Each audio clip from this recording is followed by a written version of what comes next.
test 12, rookie.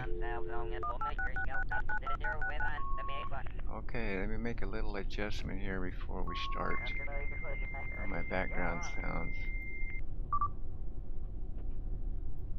There we go, quiet that down a little bit. Okay, making another video. Trying to work on game balance and microphone balance.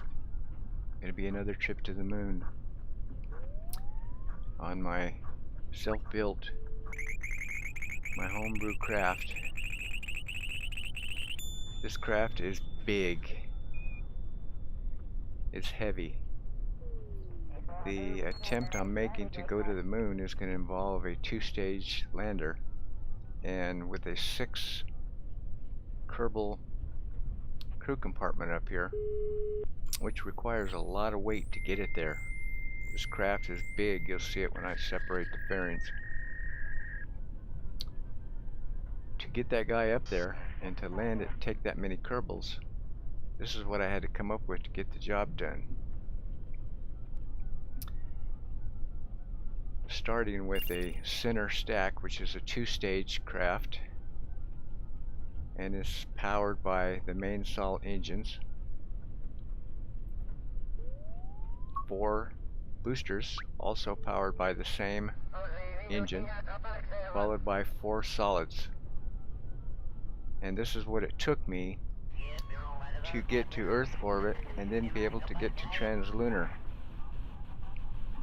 I plan on taking the whole center stack all the way to translunar injection, where then I will separate my my top mothership, if you will, along with the landing rocket. I had to include separate tanks. There's 16 of these guys on here. Can you imagine how much extra weight that added? But I needed those because when I reach Earth orbit, that's as far as I can go. My fuel is already depleted, pretty much, and there's no way I can do another burn to break free of the Earth's gravity and get into a translunar insertion. So when I get to Earth's orbit, I will be transferring the fuel from these manually back into the tank, so then I have enough fuel to get to the moon. When I take off, I'm going to be making some adjustments as I go in this game to try to get the game volume up, because in the last one I made, the game volume wasn't quite loud enough. It's linked to the headphones. If I boost the game volume up to come out good in the recording, then it's blasting me out and it's too loud for me to listen to. I turn the game volume down so the headphones are acceptable, and the volume comes out too low in the video. I'm still working on how to separate those out. I got the mic volume at a decent level, providing getting as good a quality as I can from a Koss SB45 headset mic. But it's the game volume that I'm working on. So I'll be using Mechjeb on this trip, as I do with all my trips. I look at it as a flight computer. Basically, you input your information, tell it what you want to do, and then it'll program it to get the job done. Sort of like how it would be in a real craft. You know, without that computer, you're dead in the water. Some people say, hell with the computer, just give me the stick and let me do the whole thing myself. Yeah, that's way beyond my skill set. So I'm just going to choose to do it this way. Plus, this way is just fun for me. So let's get this thing going, and we'll talk a little bit more as we go. Hopefully I have everything set right. I'm going to stop it at stage 6, and then I'll do the rest after that myself. So let's work on the volume levels, because when these things take off, they're going to be pretty loud.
Otherwise I would be screaming to the mic. I want to leave it there for a second. See where I'm at. Gonna take me, there we go, first separation, nice and slow. Adjusted those separatrons, which you'll still see right there on all these boosters. Try to kick me off on how I like it. Now these engines are considerably more quiet than those solids were. These engines are actually pretty tame in the sound compartment. Compare these to the FASA F1 main engines for the Apollo craft. Wow, it's like the difference in sound alone is just amazing, even though they both have approximately the same thrust. The Apollos are much more throaty, much more crackly, much more loud. The plume is much bigger. So these are fairly quiet actually for being a first stage engine.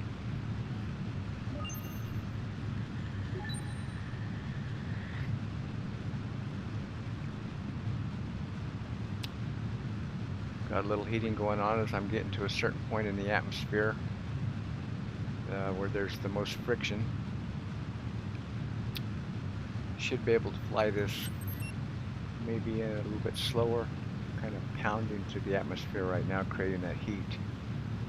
A couple adjustments here in Mechjeb that I haven't messed with yet, and I think by adjusting these I might be able to slow this thing down a little bit at this certain point in time, so I can get up there without all this heating going on. Even though the heating will dissipate when it gets to a certain point. There goes my stage separation. Yeah. It's just like re-entry when you get back into the thick atmosphere where it's causing all that friction, then it causes all that heat. So this is what I'm doing in reverse, going up. So you can see it's subsiding a little bit. You know, I got through the worst part.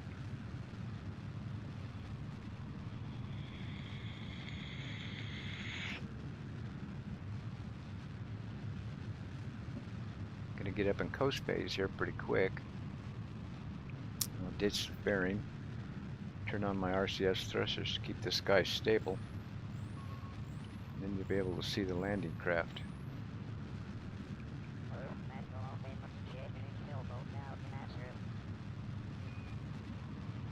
Each of these, so you can see it's rolling a little bit. See, and I think it's because of the imbalance.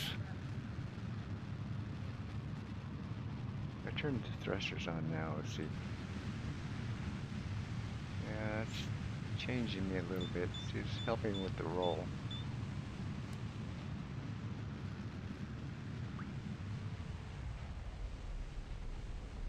I don't really need to turn them on just yet. Okay, ditch the fairings. Look at me, I'm in the red. Shows you. I didn't show the part count because I wasn't in the VAB.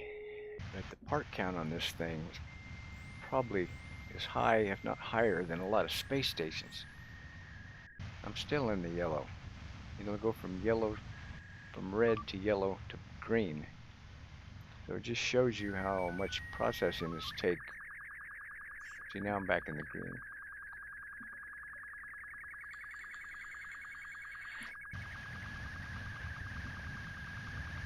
Hopefully you can hear those thrusters. I'm going to do a final orbit burn.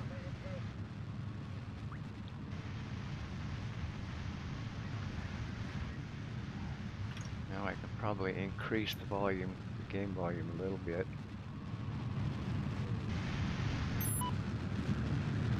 Let's try that.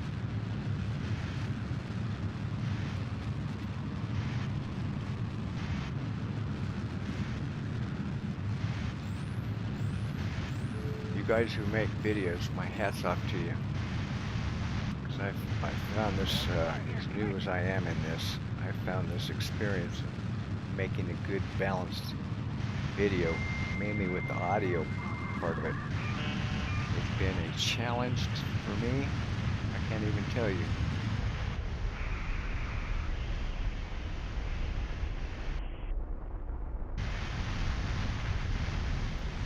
Mechjeb's not cutting the node off.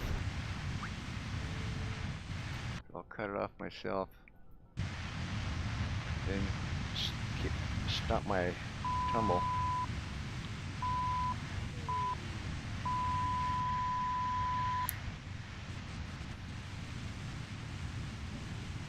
As big as this craft is, now heavy it is, you see how long it takes. You know, just to get it stable, to stop a tumble, takes a considerable amount of time. Luckily I have quite a bit of monopropellant on this mission, or I'd run out. And it's going to keep making these fine adjustments. I'm going to go ahead and turn RCF off for a second. Okay, I reached orbit. You can see where my fuel is now. All that fuel it took me from those solids from the 4 boosters, sending this puppy off at 35,000 kilometers with a full tank, and this is what I got left just to reach a 100-kilometer orbit. Wow. That's a lot of fuel that I just burned up. And all we managed to do is reach an Earth orbit. Now we still have to go to translunar injection. And there's no way in my present condition that I can get that done. This craft just doesn't have the fuel. That's why I brought along these guys. So let's go ahead and start the process.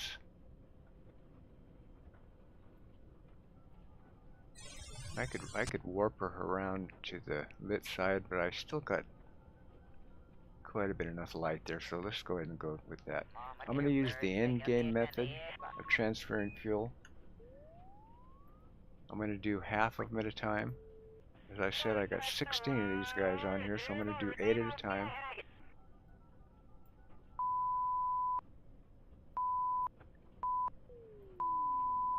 Go to the other side to keep it balanced.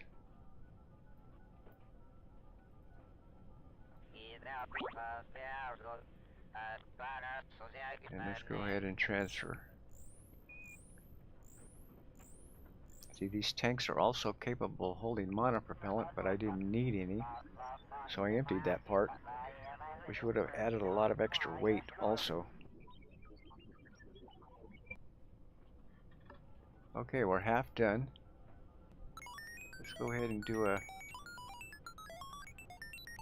Turn my thrusters back on. Let's do a little roll.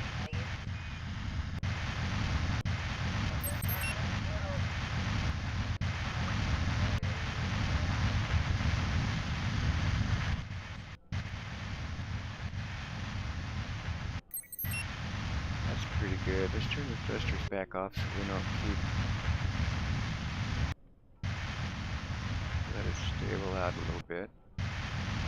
Okay, let's turn them off. Now let's go fill the second compartment of this first stage and do the other half.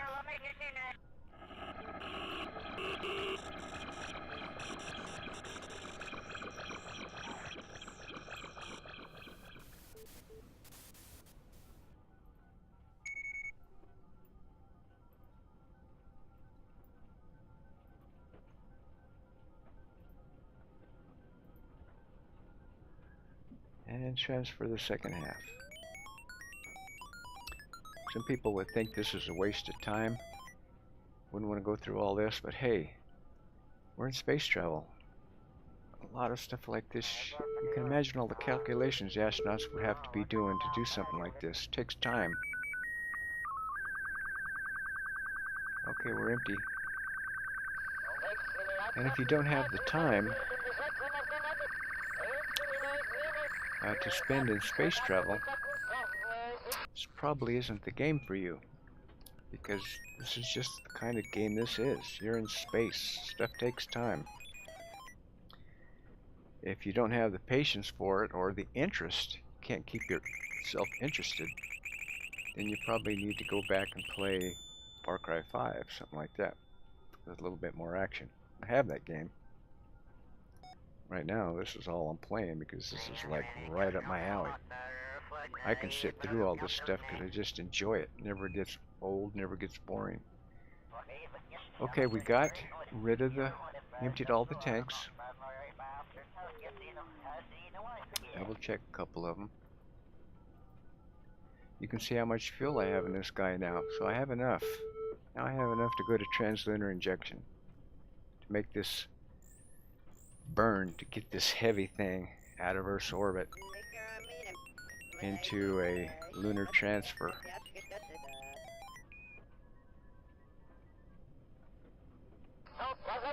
So let's go ahead and go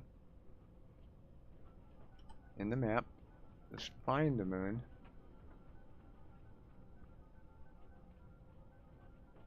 Let's see where this guy is. All the way around over there. Okay, we're gonna go set this guy as a target. We're gonna go to home and transfer. We're gonna go create node, see where it's gonna be.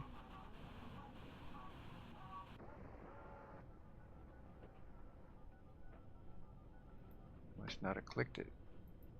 Try it again. There we go. Let's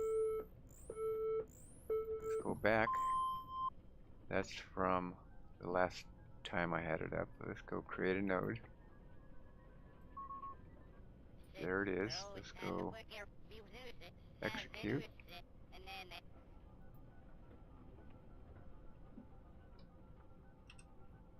Turn my thrusters back on. Whoa. Again, it takes considerable time to get this guy in position for the burn.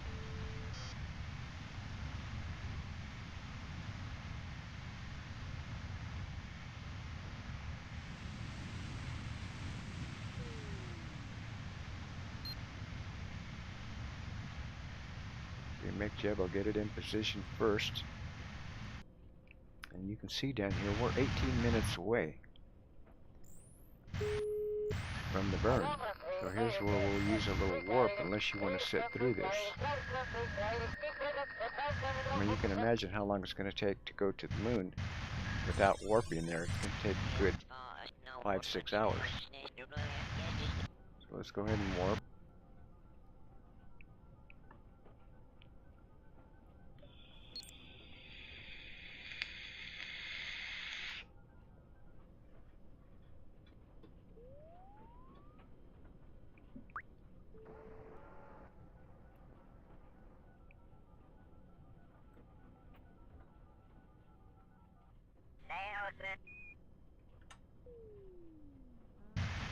There's the moon.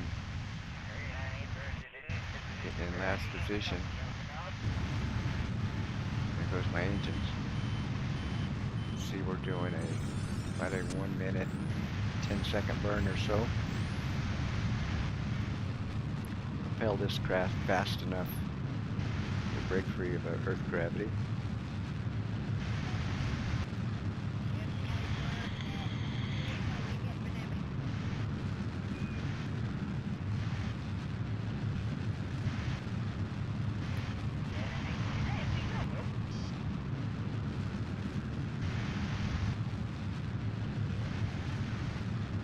See if Mechjeb cuts off the node properly this time.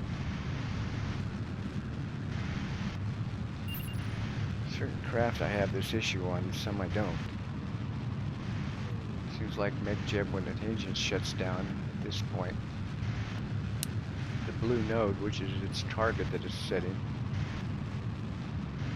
when it gets down to no fuel and the calculation is done, it's supposed to cut the node off. Sometimes it doesn't cut the node off. The node will start moving and it's like it's searching for its next position. And this craft will start tumbling unless I cut the node off. I shouldn't have to do that. Let's watch. See if it does it. See, it should be shutting off. But it's not. See? Boom. So I gotta kind of shut it off, because if I don't, it'll just keep spinning. The node will just keep searching, and the craft is tumbling around trying to figure out where it's gonna go.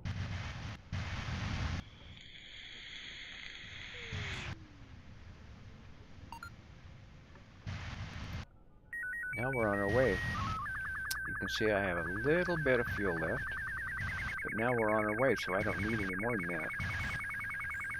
Look in the map, so you can see I'm on Translunar, or on the way.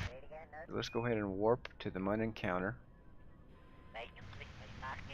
And keep in mind, for people who are not totally in sync with orbital mechanics yet, it's taking, in real life it would take 2 days to get there. In this game it's going to take about 5.5 hours or so. See, 5 hours and 30. So we warp, see right there, 5 hours.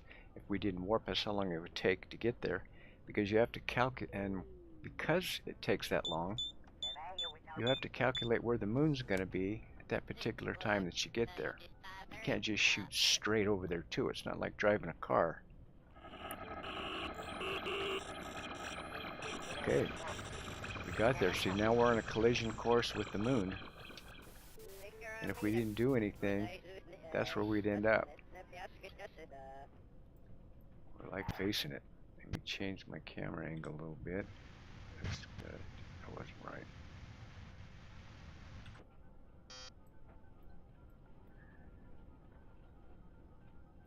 Okay, we have some things to do. We need to get rid of the bus. It's done its job. We don't need that guy anymore. It's already on a collision course with the moon, because right now we're traveling at a pretty healthy speed. So we're going to first get rid of this guy. I could jettison these tanks right now if I wanted to, but maybe I'll do it later. First I'm going to decouple. And let's get a little distance.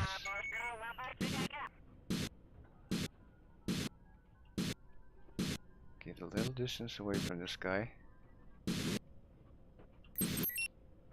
Alright, let's translate a little bit, jog to the side.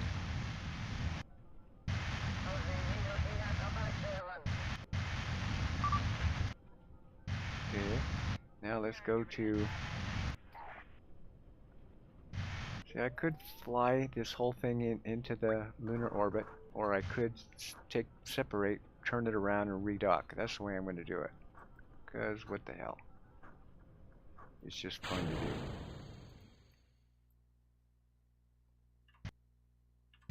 Okay, we're going to move him away a little bit.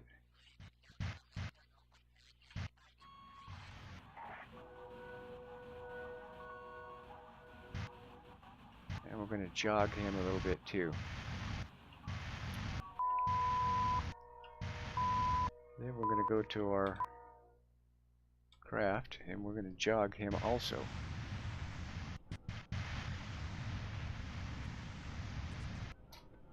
See what we're doing right now. See, we just got to make sure that decoupler isn't going to be in our way. So right now, since we're going to dock with this guy, let's get over to him.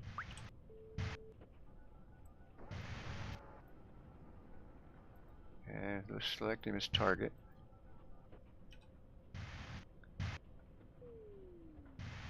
Pretty close to him, actually. Let's get a little farther away from him.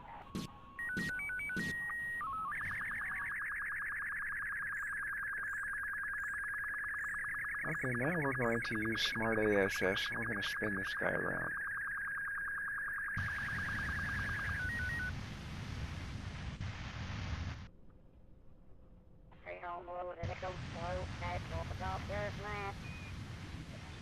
We're going to also enable our docking cameras.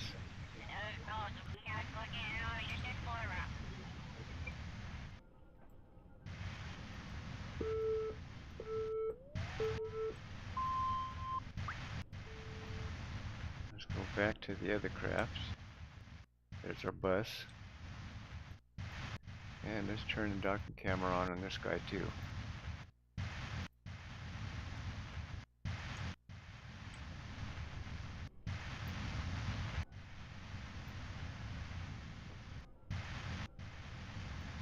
Gotta have my docking cameras. I just like the effect. Okay, now we're going to go to the docking autopilot, and we're going to enable that guy.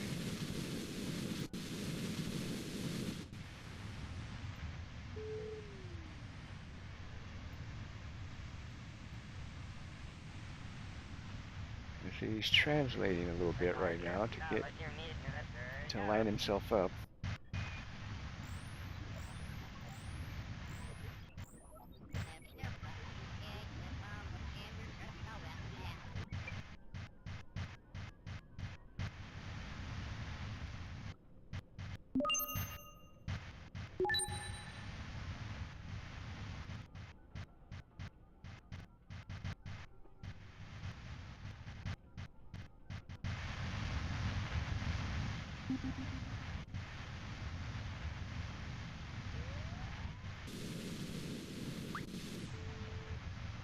Let's switch to the other guy for a second. And since we don't need these tanks anymore, because see, we're taking this guy into lunar orbit, we've already used up the fuel, so we're going to get rid of these guys.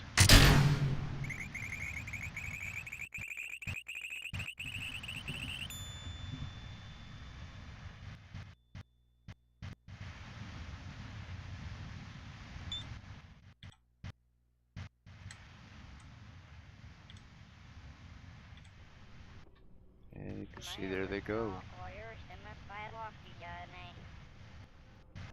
Now keep in mind, they look like they're creating a little distance, but they're all still on a trajectory to the moon.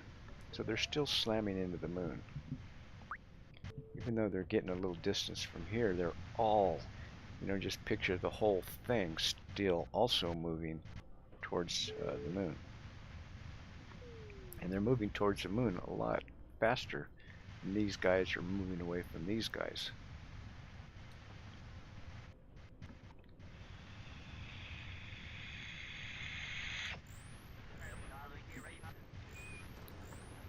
I like the slow approach. As I said before, using Mechjeb sort of turns the game into half game and half movie, because it's doing a lot of the calculations for you. So I'm in the craft and I'm just monitoring everything and making sure the computer's doing what we told it to do, just like they would be doing in real life.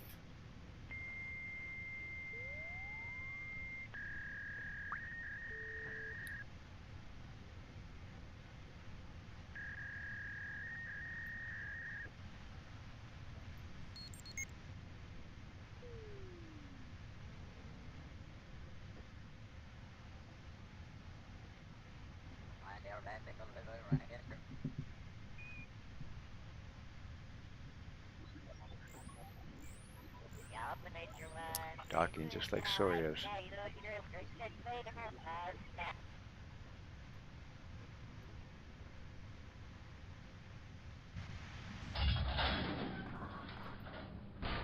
Dock. Okay, now we have to make a couple more burns to get us into lunar orbit. Let's have a little fun first. Let's go to the bus and see, he's pointed pretty decent. See if I can get him a little bit closer than that. See, the problem is the thrusters I have on here, because I don't have any RCS fuel here now, I have limited movement. I don't have any roll. I might go back and put some RCS tanks on this stage just so I can have them. So you can see I have the RCS thrusters that work fine when it's attached to the supply of monopropellant, but when it's off to itself, it doesn't. Okay, before I'm just going to blast off right now, and I'm going to send it to the moon a little bit faster than it'd normally get there, but let's do this first. Let's go. Let's get rid of these guys. And these guys. And those guys. Just for a little added effect. Okay, now let's go ahead and ignite this engine.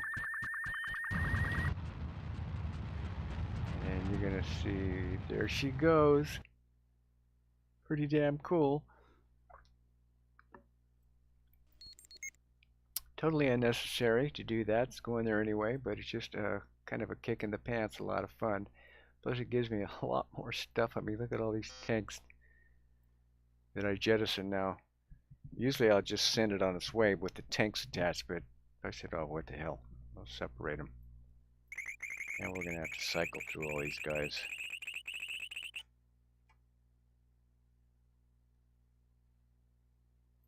Oh, they're pretty close to each other.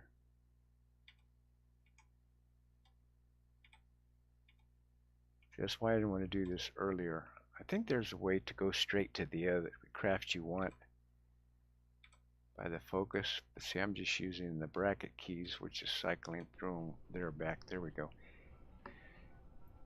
And if I jettison way before I did all this docking, and when I have to cycle back, I'd have to go through all those guys each time. So there they are, man. They're all over the place. Now again, you got a picture in your mind. Even though these are all drifting away, you can picture 16 of these guys are spreading away from this craft, but at the same time they're all moving as a body towards the moon. So they're all still going to end up there. Okay, we better do something now with this guy.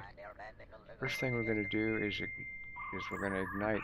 This is the motor that's going to do the work. We don't want to use this motor because that's going to be our landing craft, so we need the fuel for that. Let's go on this side. Select control from here to make sure we're going this way when we program the computer, and the computer doesn't think we're in this craft going this way. That would create some problems for the computer. So we're going to set our inclination burn. First thing I always do, this sets the direction that you're going to be coming in for your orbit.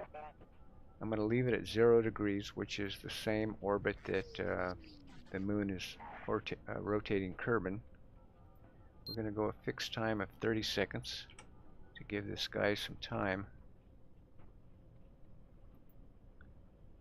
to get there, to get in position for the burn.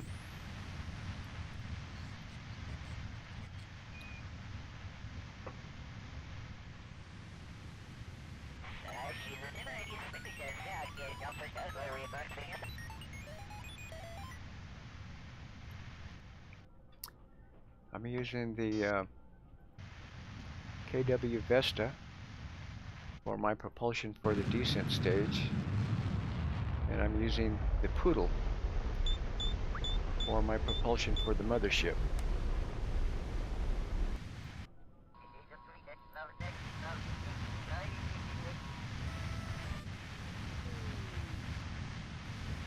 Now we're going to set the periapsis, which is the closest point of our orbit. We're going to set it at 30 kilometers. We're going to again set it at a fixed time of 30 seconds. I could probably set it a little bit shorter time than that, but I want to make sure that I give it enough time to get in position where it's supposed to be. If I cut it too close, it would throw the accuracy off.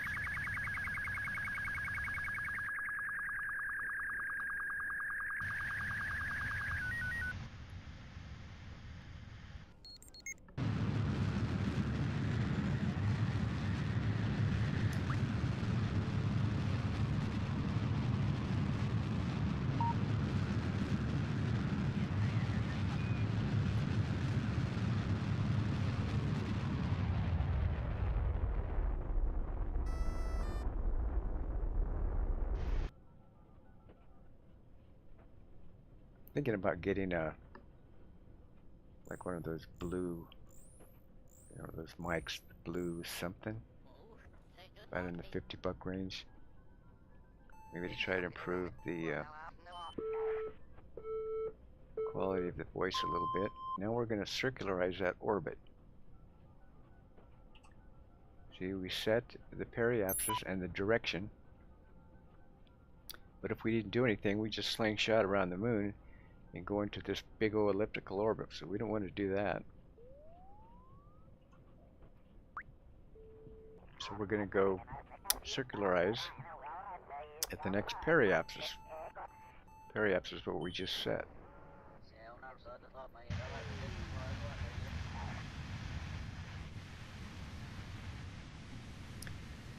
So again, you can see down there a 1 hour and 22 minutes of coasting before we get to the burn.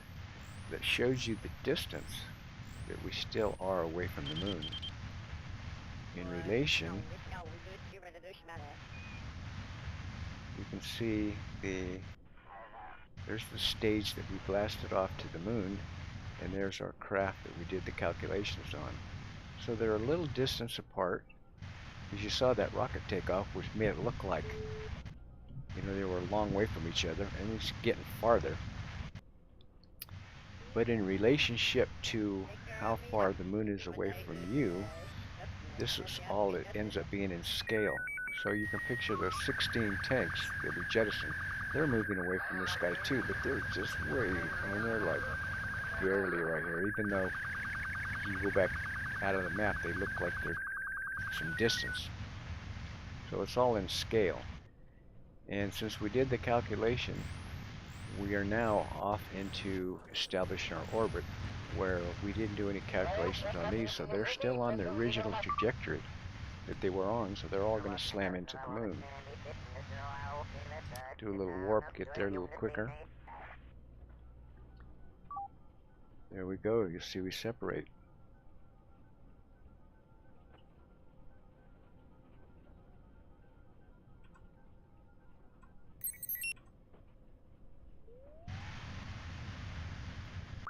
So now we just worked our way to the moon. Just go into that periapsis, so now we're going to do our burn to establish an orbit.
That cutoff was actually pretty good.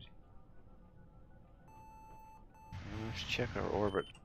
See how good, how accurate Mechjeb put us in there. 29.5. 26. 3.5 kilometers off. You know what, I'm gonna leave it. Usually if it's like 5 kilometers off, I'll do a correction to try to get us a little closer. I'm gonna go ahead and leave this one. The neat thing about this game is relatively small. It's about 6 gigabytes.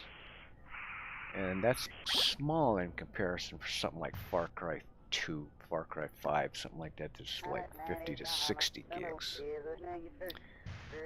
So I continually save a copy of the whole game, and I put them in different folders from time to time because I'm scared shitless that something's gonna get corrupted and all that work I did is gonna get messed up. Because I've had that happen to me before. Install a mod, and all of a sudden everything's cattywampus, and then you, especially if you're installing like 3 or 4 mods at a time and you forget when you installed what, pretty soon the game's not working right anymore, and then you have to try to go back and figure out what caused what. Man, I've had nightmares doing that before. So I periodically save the games. Being that they're only 6 gigs, I can do that and not worry too much about it. And the good thing about this game too is it's all contained separately within itself, meaning if you save a copy of the game to one place, they play totally separate of each other. The saves don't get mixed up with each other. I mean, you can move the saves into that folder yourself from one copy to the next. But what it allows it to do is, for example, I'm playing 1.43 right now, the latest version. But in a lot of areas, I still prefer 1.31 over this version. There's quite a few reasons for that. So, being that I've saved them like that, if I feel like going back and playing 1.31, I can just go play it. And I don't have to worry about them interfering with each other. One of the things that I like way better about 1.31 is the RCS thruster fire, which is a big part of this game. See, that's this. Because you're using them all the time. So when the effect of them changes, it really affects the atmosphere, the feel of the game to me. So you can see, let me turn off ASS for a second, and you can see how they look, see how the throw is real short and it's real circular, it's all like contained within itself. I don't like it. I personally don't like it. I played 1.31 for quite a while, and when I came and played this game, this version, something felt wrong to me. Something just didn't feel right, and for the longest time I couldn't figure out what it was. You know, I'm going, something's different about this that I don't like. Can't put my finger on it. And then I finally figured out it's the thrusters. And the new version, they changed some of the effects. So now, and the thrusters was one of them. Somehow they decided that they liked this better. I do not like it better. It's not as realistic to me. The 1.31, the thruster fires are more direct. They shoot out more, and they come out like this, and then they go like this. And if you go back and compare them, it's like night and day, the difference to me. So one of the reasons why I play 1.31 is for that version. Another reason for me personally is I still play the FASA Apollo mod quite a bit, and to play the original mod, you have to use 1.31.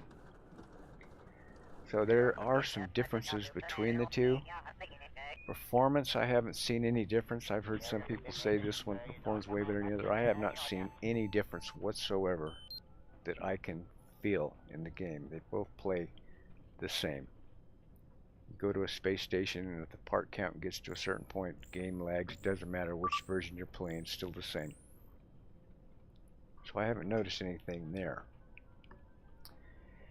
You know, with 1.43, of course, you know, it comes with the DLC if you buy it separately, which you don't get in 1.31.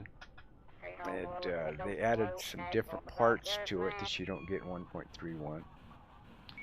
Because now the modders have all been switching to update their mods to 1.43.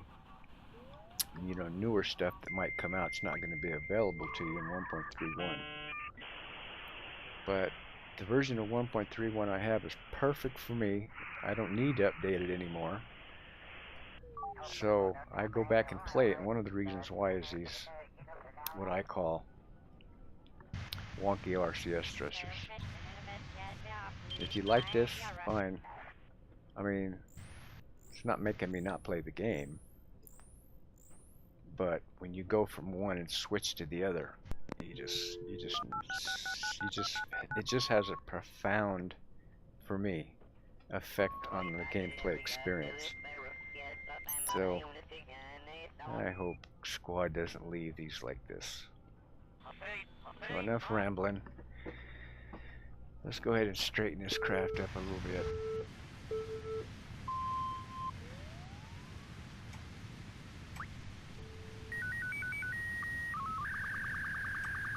You know, in these thrusters deal, there's some people that might not even see the difference. Somebody might watch this and go, damn dude, I didn't even notice.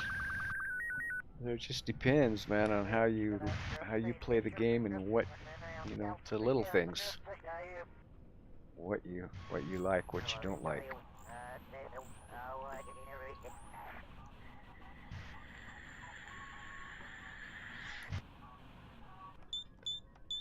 Luckily, this craft I can play in either version. I can switch this save game over to 1.4, 1.31, play it fine. It doesn't have any parts. There's no conflicts. Sometimes going the other way, there will be conflicts. If you try to save something that's using parts on 1.31 and you move them over to 1.43, sometimes you might get a conflict on a part. Especially the RCS thrusters would be a good example. The Apollo mod, the FASA 1.31, you can't use those thrusters in 1.43 because of the drastic change of effects. They don't work right. So, there are some differences trying to use the same parts from one version to the next. So now what we're going to do with this guy is we're going to undock.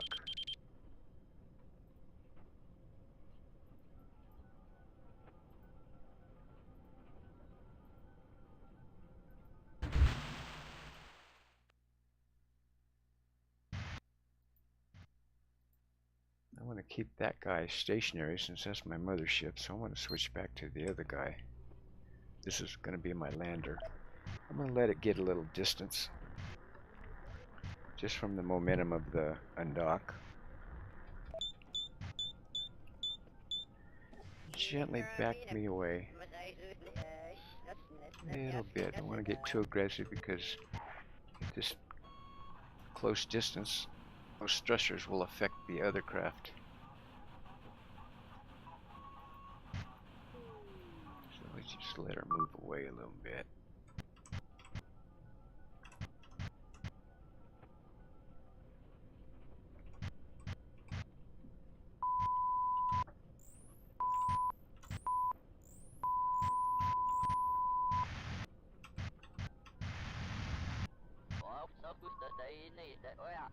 We're getting a little ways away. Let's go ahead and open the landing legs.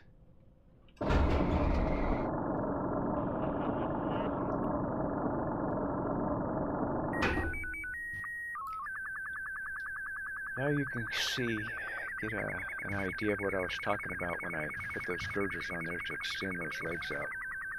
So if you look at the craft this way, see now the legs are more proportionate to the craft. Gives it a little more stability. They just look better. They just look more in proportion. As tall as the craft is with them, the landing legs against the craft, it just would not look right. It wouldn't look correct. It just, the proportion's just all wrong. Plus, trying to land that guy with those legs real close like that.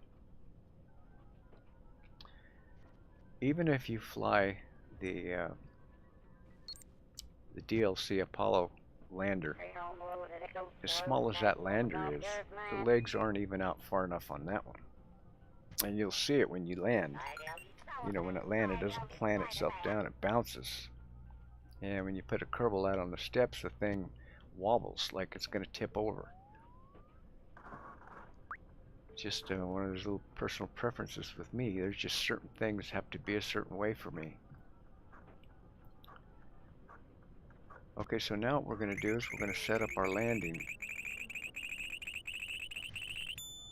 And we're using Mechjeb again. We're pulling out the computer. All of the guys are picking their spots to land, programming the computer, do all the correct burns to get you there. That's the stuff we're doing now. So let's go to the map, see where we're at.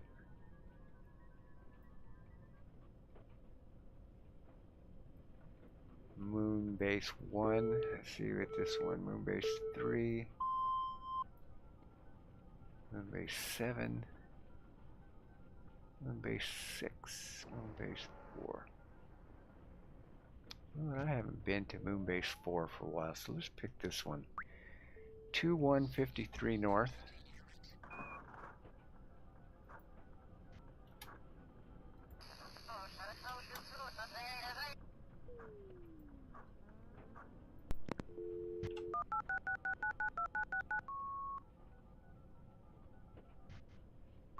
126.1828.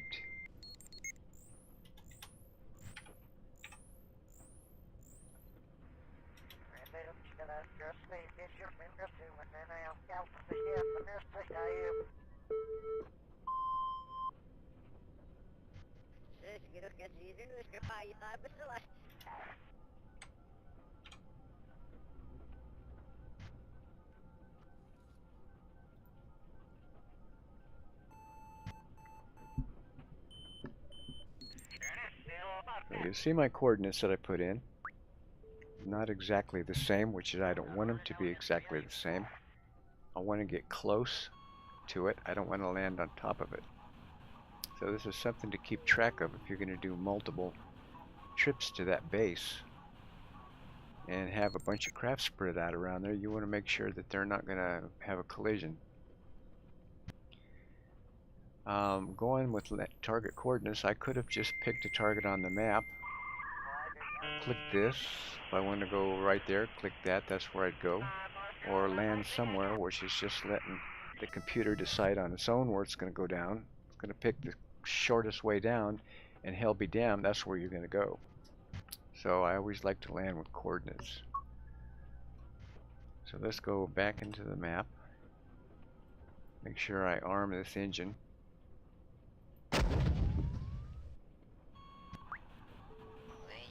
And let's go ahead and land at target.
Of course, the engine is going to vary itself on the throttle, when it's going to throttle, when it isn't. Again, that's all programmed into the computer.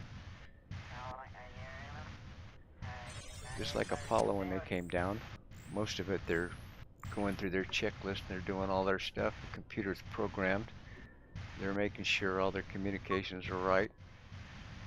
You know, they're testing their data all the way down to make sure their instruments are in sync with what the computer says it's supposed to be. So they're doing a lot of stuff. Of course, you have no parachutes because there's no atmosphere, so the engine has to take you all the way down. And they can't see. You know, they're relying on a computer. The Apollo astronauts, you know, had little windows in there that when the craft gets to a certain spot, it pitches over where they can actually look out the window and see if they end up being where the computer is telling them they're supposed to be.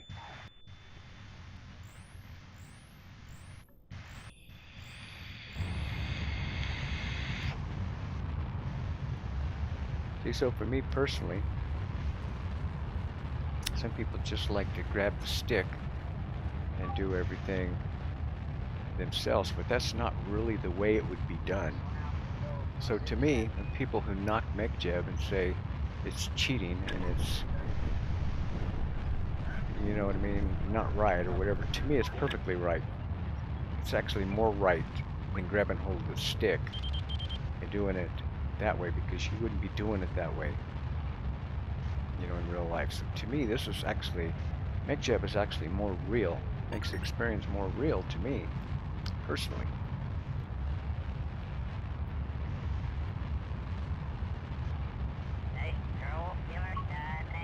People can knock Mechjeb all they want. For me, it's just personally the only way I'll go. Maybe that'll change in the future, but right now,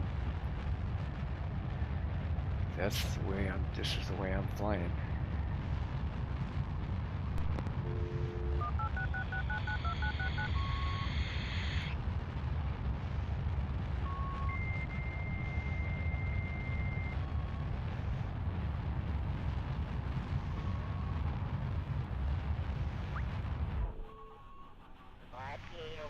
You can see my fuel's getting down, so I can go ahead and start taking advantage of these guys. And start putting some fuel back in here.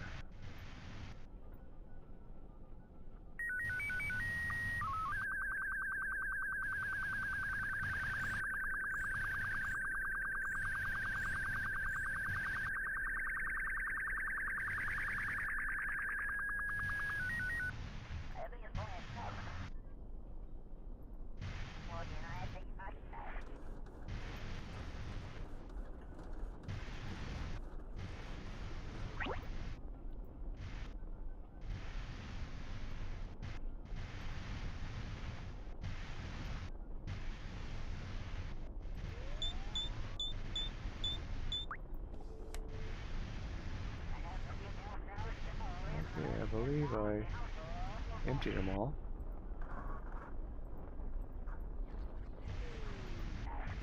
Okay, use those guys. Now I can just jettison them since I have them all on separators. I can do it whenever I want. They're going to slam into the moon because we're already on our way down. There's our landing site. So let's go ahead and get rid of these guys.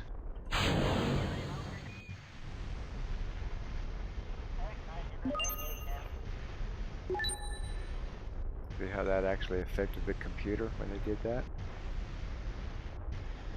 Changed the weight a little bit, the balance. So there they all go. And as we get closer, we're going to see them hit the ground and detonate.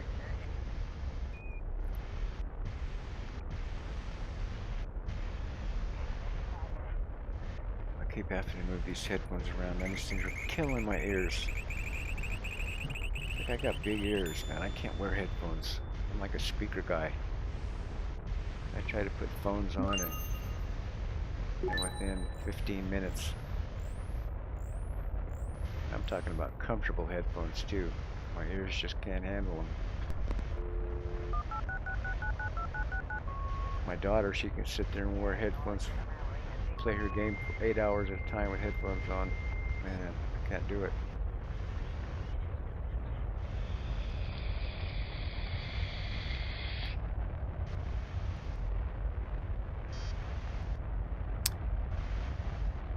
If it was daylight, you'd actually see the shadows come across those as they get closer. There we go. Boom, boom, boom.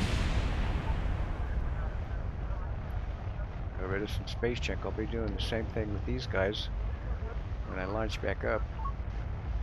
See, when I selected him, see, we're landing in the dark, which I normally don't like to do.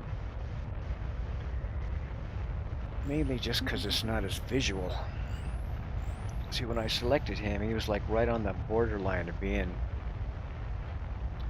from light to dark, but by the time we got there, the moon rotated a little bit, and now we're in the dark.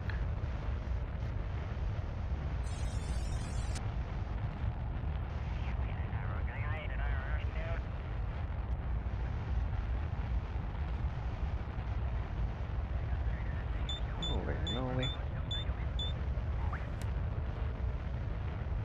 You know, I went all this way. I didn't even kick my solar panels out. Man, I should have done that when I was in Earth orbit. Damn. Lucky I didn't. Lucky I didn't. No, I'm still good. Lucky I didn't run out of electricity.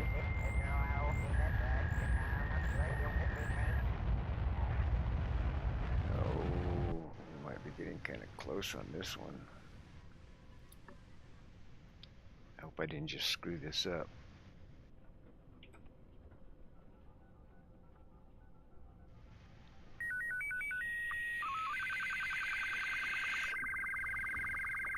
Now I'm a little nervous. I always get a little nervous landing this craft anyway, because it's so tall, and it doesn't like slopes very well. I've tipped this thing over before, even with these legs out. And being in the dark makes it even worse because I'm not knowing what my slope's going to be like until I get there. So I hope this somebody lands flat.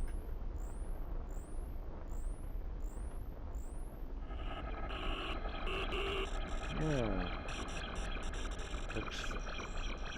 looks nice.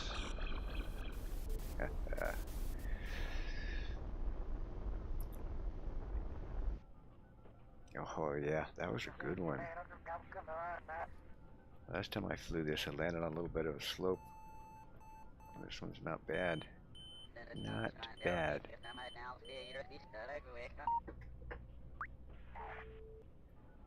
And see, my lights help me out here, especially being on the dark side. That's one of the reasons I put the lights on. It gives you a little bit of ambience, a little bit of, it shows the features a little bit better because you're on the dark of the planet as much as the light. So it's nice to be able to have this.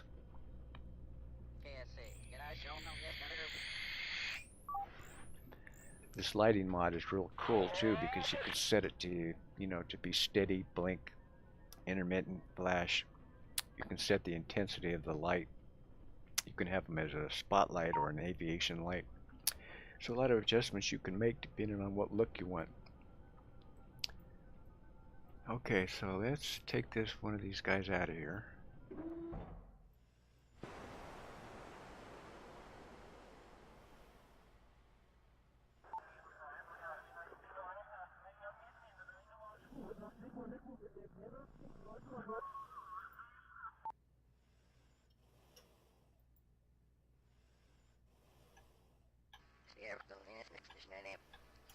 Nice.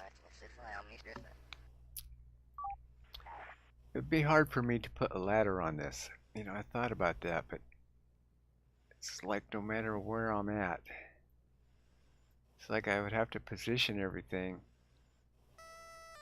so nothing's in the way. And I got so much stuff going on with these legs, I could never figure out. It was way too much hassle to move these guys because you start moving these around and you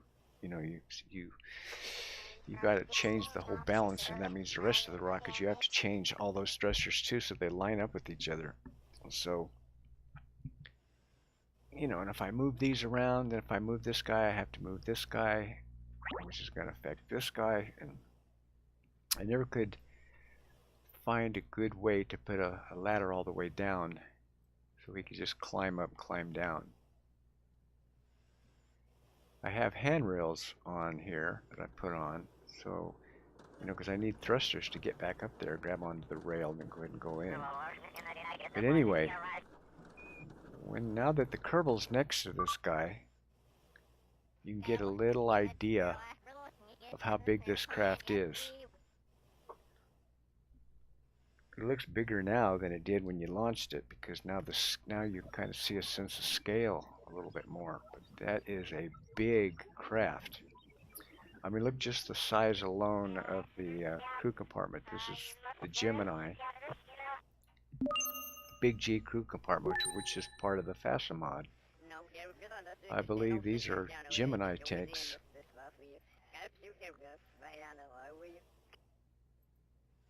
Yep, Gemini tanks, which are also part of the FASA mod. So, one of the reasons why I like mods, because it gives me parts that I couldn't get. So anyway, humongous. So let's get away and let's go play a little bit. Let's go see where we're at. Let's go take a look at this guy.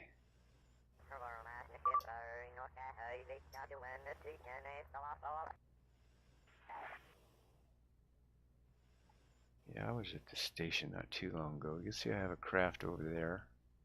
That's quite a ways away though. Yeah.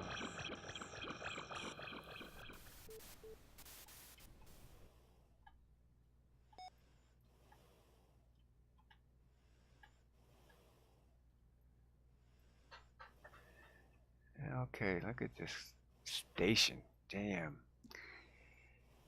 And I gotta go back in there, turn my lights on. They were all on when I started, and then sometimes I come back.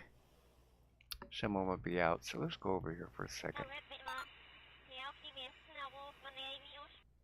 Since we're on the dark side, we kind of need some light.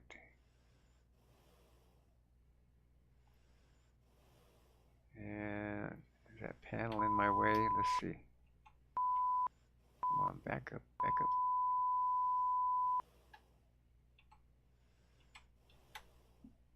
Let's see.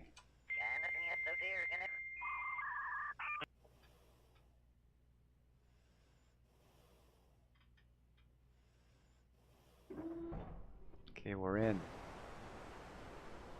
We're in this bad guy. Now that I'm controlling it, let me make a couple adjustments. Bear with me here.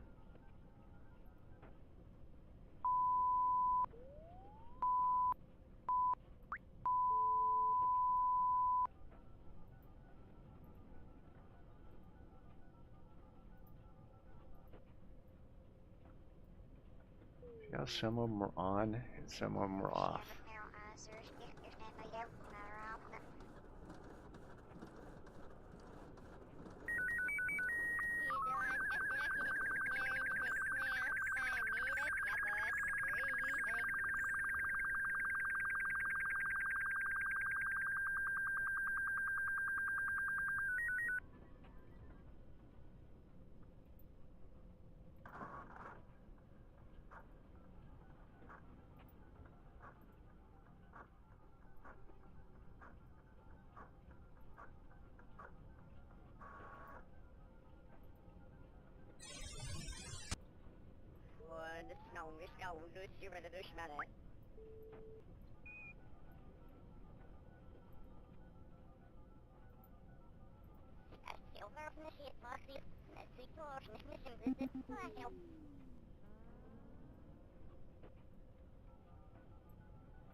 Still can't figure out why it does that. Okay, see, that looks much better now. Much more lit up.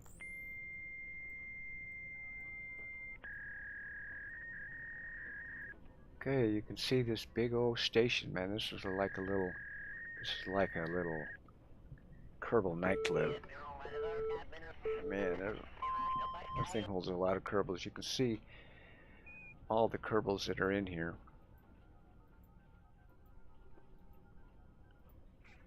And the modules will only come up in here if there's Kerbals in them. This is a mod called Portrait Stats, which gives you puts the little emblems down there, because I always wanted to know if they were pilots or scientists or engineers. Easy way to see. When you click on one, see the space station will tell you, the mod will tell you where they're at, which is kind of nice to be able to keep track of these guys. You can see how many I got in here. And each one is in its own spot.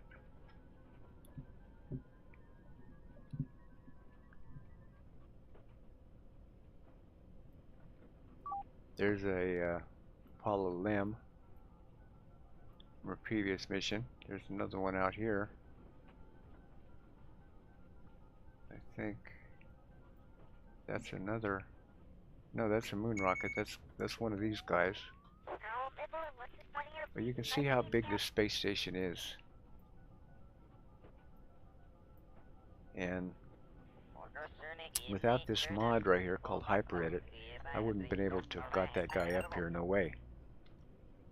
HyperEdit's a program where you can build a craft and place it where you want. People use them for different reasons, for different things, for, you know, research, for testing to see how something's going to work. So there's some good uses for this program. Some people would call it a cheater, but there's no such thing as that for me in this game. It's just playing it how you want to play it. But it allows me to do some things I normally couldn't do. I couldn't build this craft in pieces and bring it up here and have it just like this. There's just no way. This thing has one purpose, and that's to hold kernels and provide all the necessary things that it needs to sustain the kernels. I don't have any solar panel on this one. There's batteries. I have nuclear reactors. And you can see my nuclear reactors operational. It produces depleted fuel, which eventually you would have to recycle, but I have plenty. I don't have to worry about that for a while. But what these guys are is they're radiators. They're not solar panels. They're to dissipate heat. Because any space station is going to radiate its own heat, just like the space station does. So you need radiators on there to dissipate it. These nuclear reactors wouldn't stay running without these guys. They would run for a minute, heat up, and then they would shut down. So you look at all the ones I put on there, that's probably a little overkill for those reactors. Probably provides more heat dissipation than I actually need, but looks cool as hell. I'd rather have too many than not enough, because I've done not enough before, where I would have 6 nuclear reactors and not enough radiators, and I couldn't run them all at the same time. So what you do with HyperEdit is you design your base. This works for space stations too, even though I don't use it for that. But you design your base, you build it in the spaceplane hangar, complete, just how you want it to be. And for anyone who hasn't done this already, this takes considerable time. You don't just put one of these together in 5 minutes. You better be able to prepare to spend some hours putting this thing together. So all these stations, I'm pretty proud of all of them because I have a lot of time in them. So I bring them up, I spread them out, I make them all different so I can go to whichever one I want. I forget which ones are which till I get there. You know, I try to even it out on which ones I go to, so I'll see one and I'll go, Space Station 8. I can't even remember that one. I haven't been there in a while, so I'll go to it and go, oh yeah, that's how it is. So each of them are vastly different because it wouldn't be any fun to put a duplicate base and have a bunch of those. I want them all to be different. So basically that's how you do it.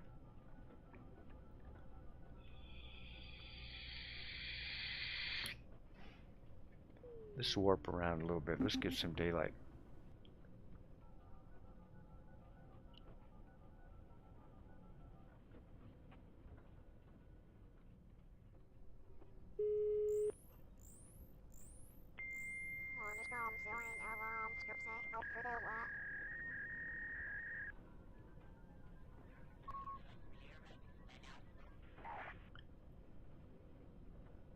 And sometimes when I do this, my batteries go dead. I hope they don't this time. See, I don't have to worry about it with the base because it's nuclear, so it's not dependent on solar.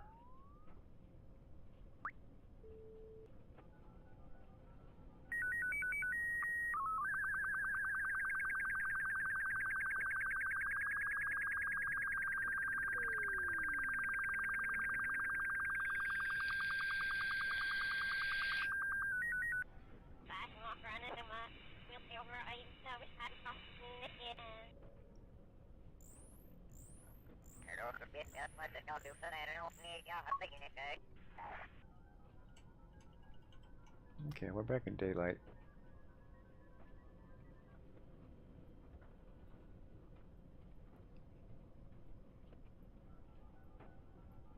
Okay, didn't run out of juice. Every once in a while when I warp like that, I'll come out of warp and wouldn't have to worry about this one, but this guy who's dependent on batteries and solar power,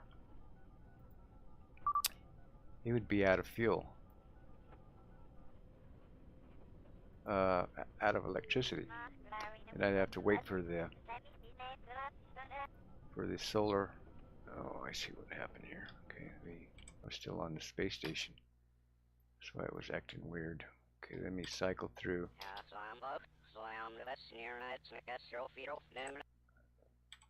There we go. Back to our craft. There we go. And see, I'm good. When it came back, the sun came back around, charged him back up. But anyway, sometimes that happens in this program. You come out of warp, and your batteries will be dead.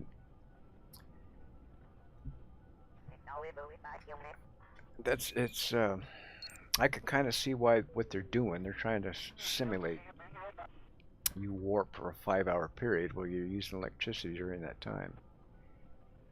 So it's kind of calculating you come out of warp. Let's say most of that warp was in the darkness, even though there's going to be some light too in that length of time.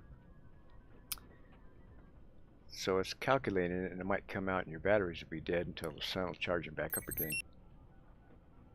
That's not consistent to me, because it seems to me that if it's calculating during warp that your batteries are being used, it should also be calculating the output from the solar panels back into the battery. So to me, it shouldn't change. So it's a little anomaly for me. Okay, you can see now we only have 2 Kerbals in here. We came up with 3, even though I could bring up 6.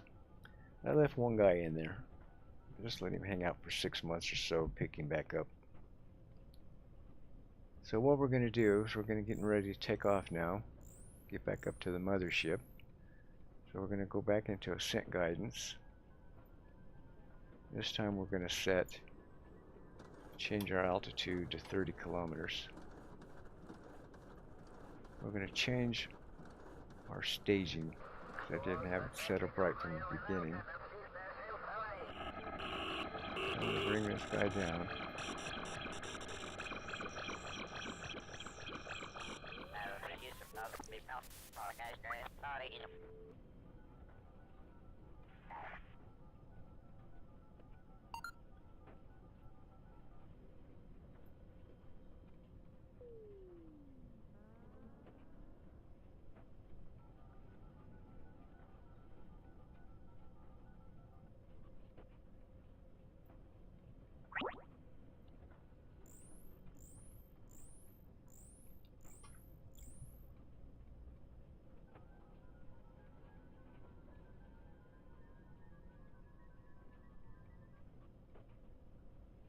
Okay, I have the staging just set where I have some solid rocket little ullage motors on the tanks.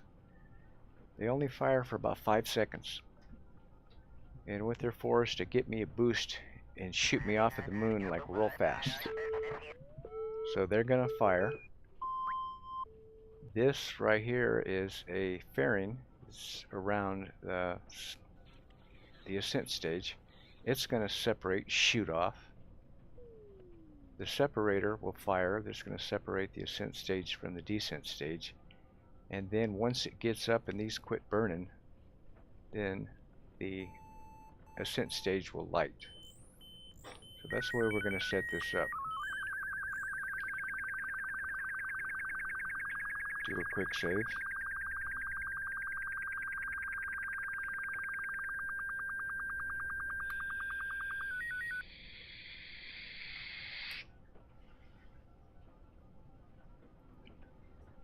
Actually, I want to shut that guy down. Okay, now let's go to the map and let's see where that guy is. Let's see where I'm at. I'm right there. And our guy's coming up. So we spent enough time. Plus we did some warping there too. Let's do a little bit more warping. Get him a little bit closer.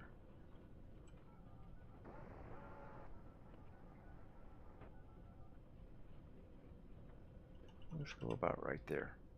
Now we're going to select him, set him as target.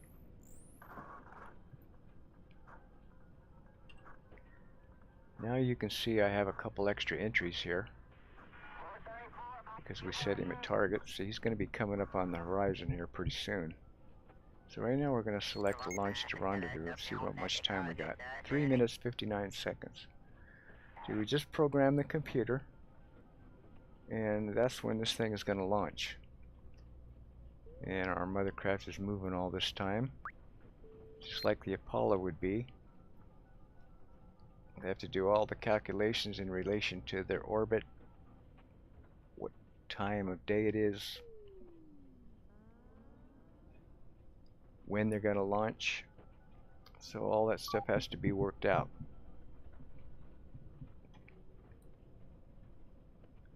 So let's go ahead and warp a little bit closer to that time.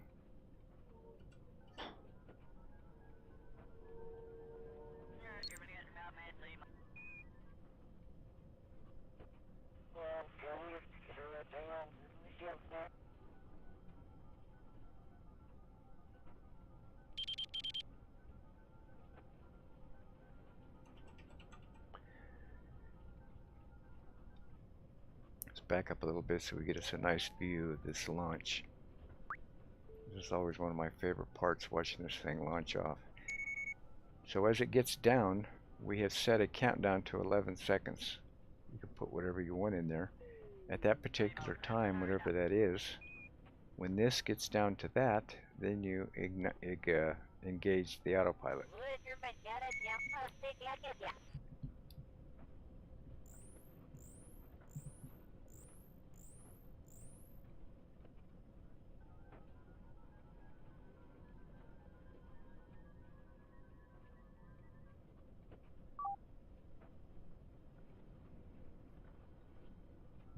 And you just try to get it as close as you can.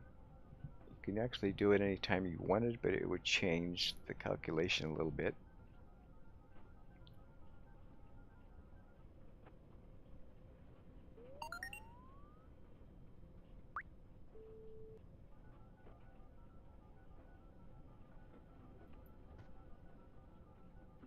Okay, now it's going to get ready.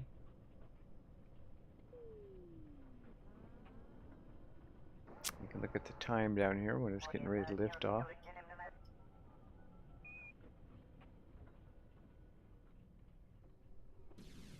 There it goes. The bearings separated. Boom.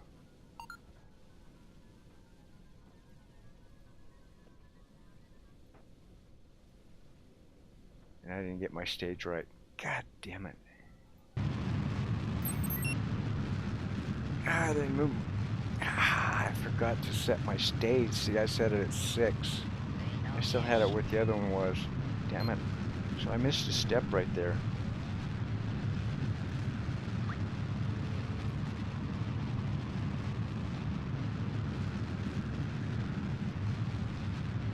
Damn it, I could go back to my quick save, but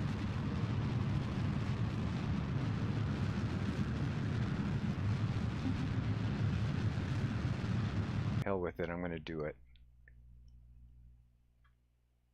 Because I hate not getting shit right.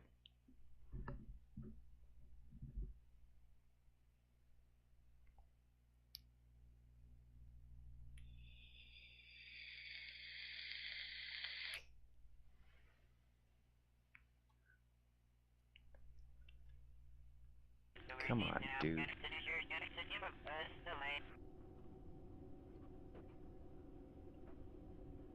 Yeah, see, that's a boner move right there, man. Probably should have just left it the hell alone. Okay. Let me warp a little bit more. Again. Get him over there a little bit. I like to put him somewhere about right there. Let's do this whole thing again. Set his target.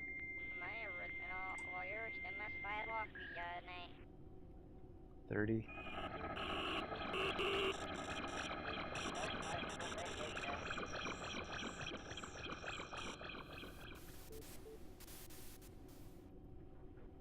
Double check. Actually, I want this one down here.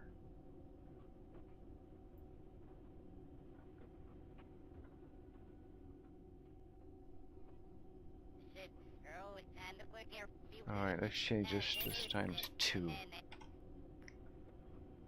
And let's set the rendezvous again. This time we're at 5 minutes. Let's walk a little bit closer again.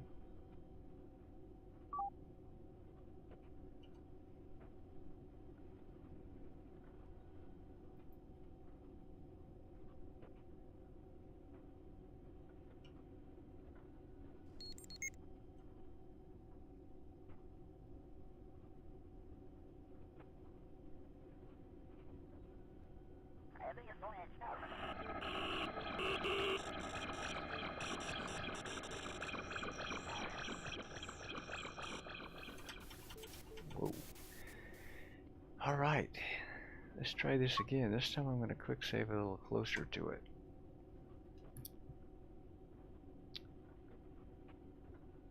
Okay, trying this again.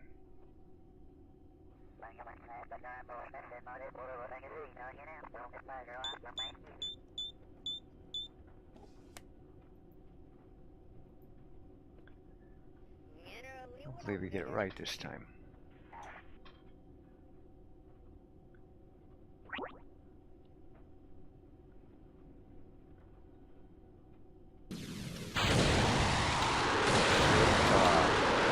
Boom, there we go.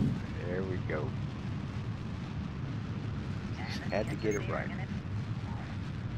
Had to get that right because that's one of my favorite parts of playing this mission. Just watching that.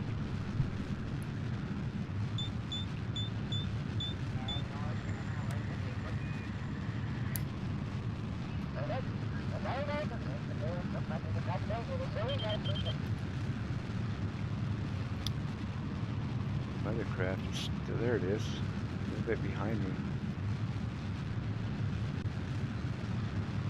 Okay, I'm at the point where I can start transferring fuel.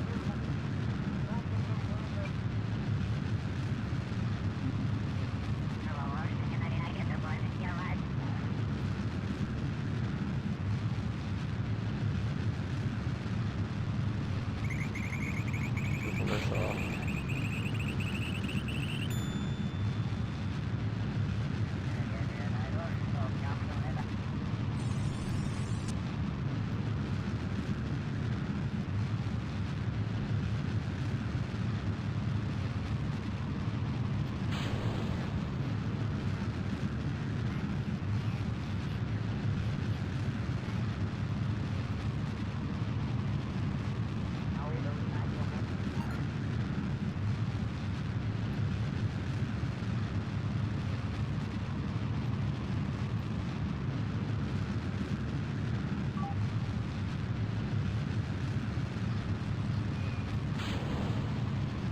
She's going to go slamming down on the moon.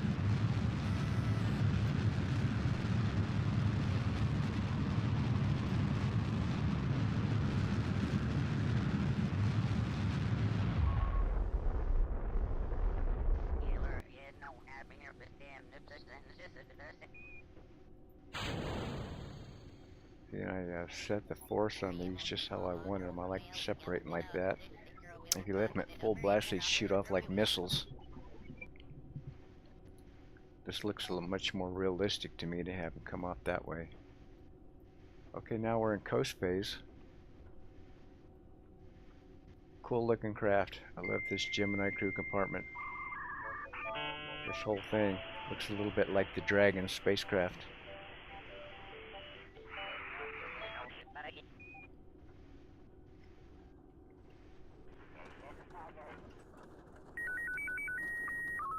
Getting ready to do my lunar orbit burn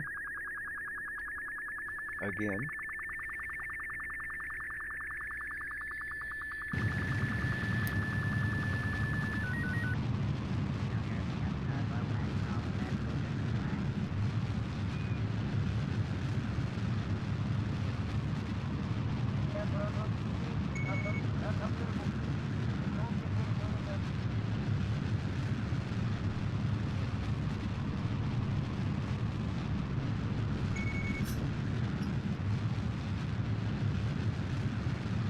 Damn washing machine on. I don't know if you can hear that or not.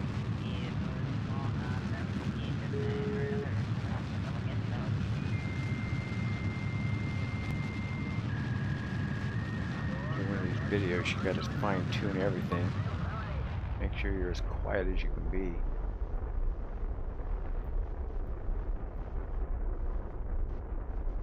Okay, we're in orbit. Now we'll go ahead and select the rendezvous autopilot.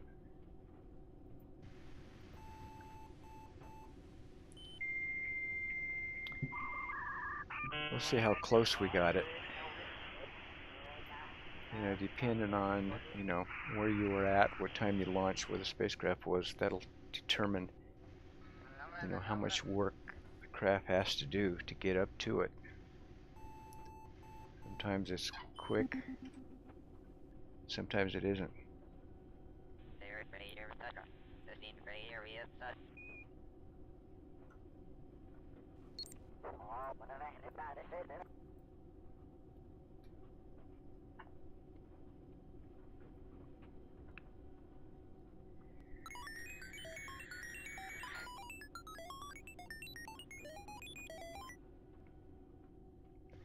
Hopefully my spacecraft volume is coming out a little better in this video.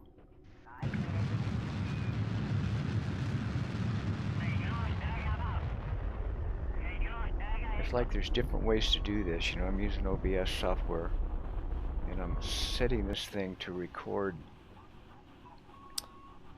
I have like 4 different audio tracks being recorded. One is mic and game in one. And the second track is mic only, third track is game only. So I have options to do different things. Normally I just play back, I just upload the video on YouTube how it was originally done with both tracks together. I try to get it that way from the beginning so I don't have to mess with those other 2 tracks, because if I do, then I'm talking a lot more work, because now you have to open a program like Vegas Pro, do your adjustments on the tracks, and then render it again. And man, it takes almost as long to render it as it does to making the thing from begin with. I mean, it takes a long time to render it, so if you got a lot of time that you're going to spend on them, I just as soon try to get it right, close to being right at the beginning, then you just upload it. Don't have to worry about opening the editor, re-rendering the thing. So that's why I've been doing it so far. Of course, some of my videos have been coming out with my balance not being right between game and mic, but I'm working to try to get that.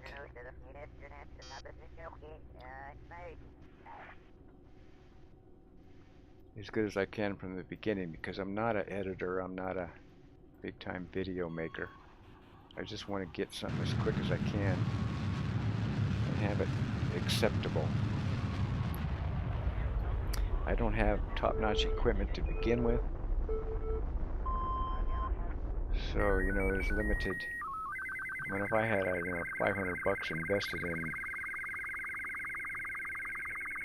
you know, mics and headphones and all that stuff, if I was going to do this for a living, it might be something different, but I'm just doing this.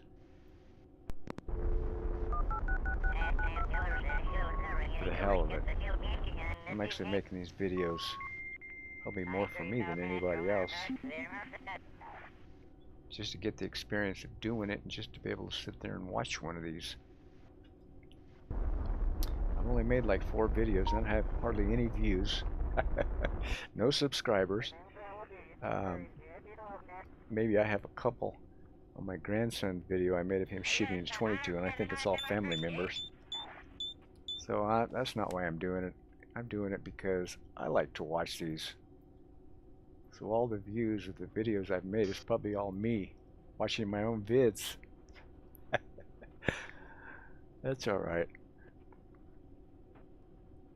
As long as I get some enjoyment out of it.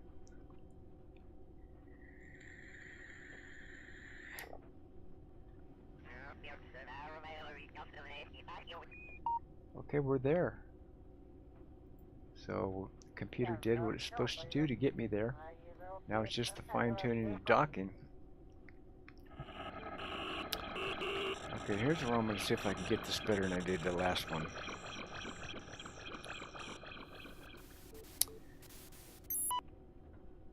I want to get this a certain way, and it's because, just for me personally, because I use the docking cameras.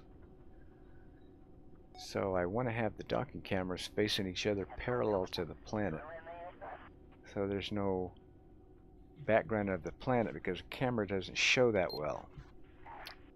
Whites out the background too much, you can't see the spacecraft that good against it. So I try to, and for sure you can't see the thruster firing. So I'm going to try to get this guy.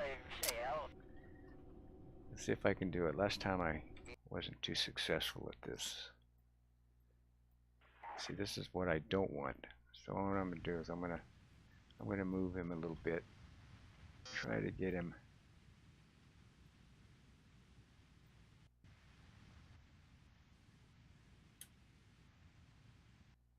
parallel if I can.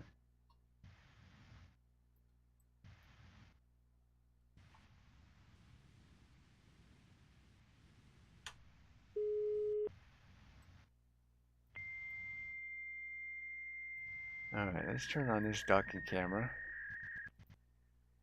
And see, I'm showing space, which is what I want to be seeing.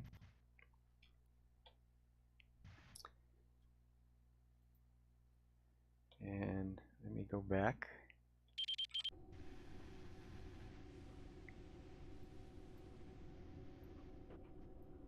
Okay, let me turn on the cameras on this guy.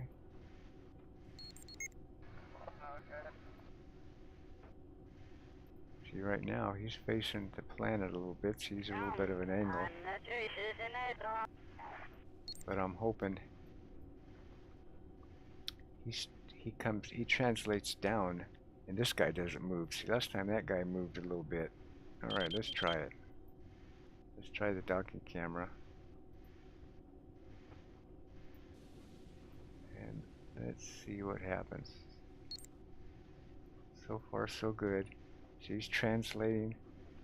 You know, he's got to translate sideways a little bit down to get lined up.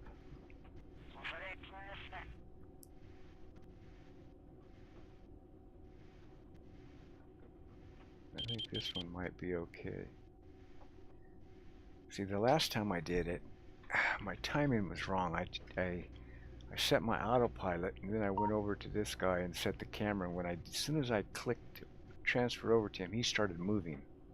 You can see his thrusters firing. So, yeah, that autopilot was influenced by me doing it that way. So I need to remember to set the cameras first, set the position first, come back to this guy, and then turn on the autopilot. Hopefully, this guy will do all the moving, and this guy will stay stationary. Even though the camera is making it look like he's moving, in reality, this guy's the one that's moving. It's just that the way the screen is situated, when he moves, it looks like the other guy's moving. That makes sense. So now you can see they're coming into play. We're going to see how this is going to work out. See that guy? See, I still made him facing down. See, it's hard to get him parallel when you think he is. He's still not quite, so he's still facing down a little bit.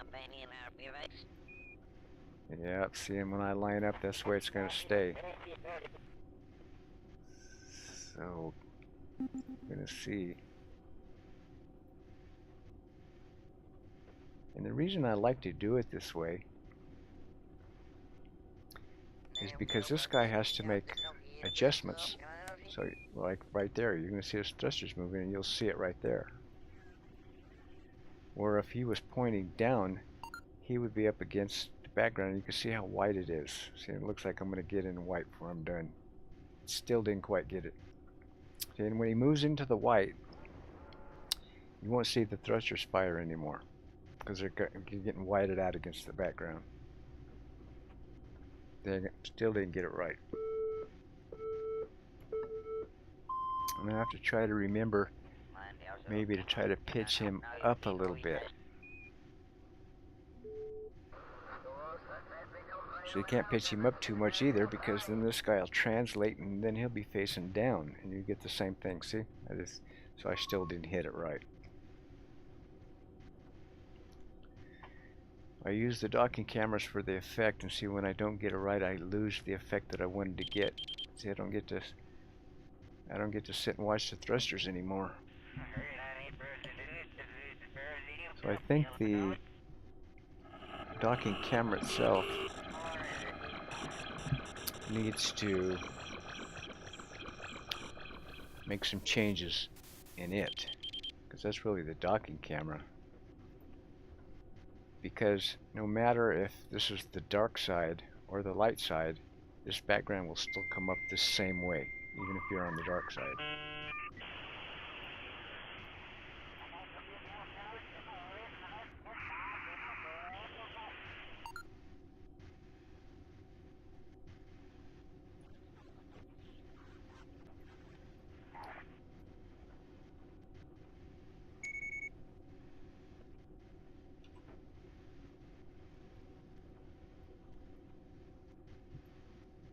See, I don't know, man, if that craft still moved.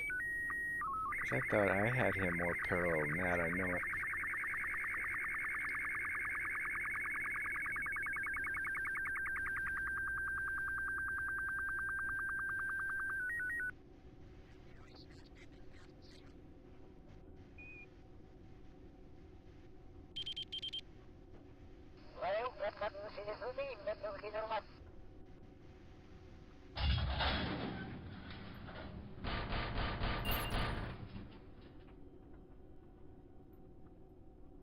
Got my dock.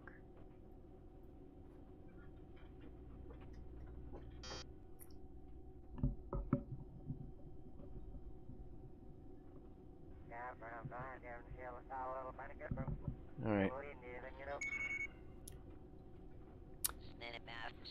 I think I'm going to be doing something a little bit different this time.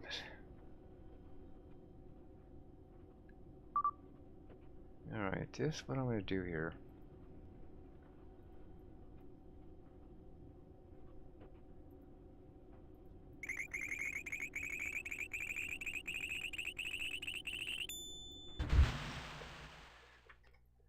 I'm going to undock.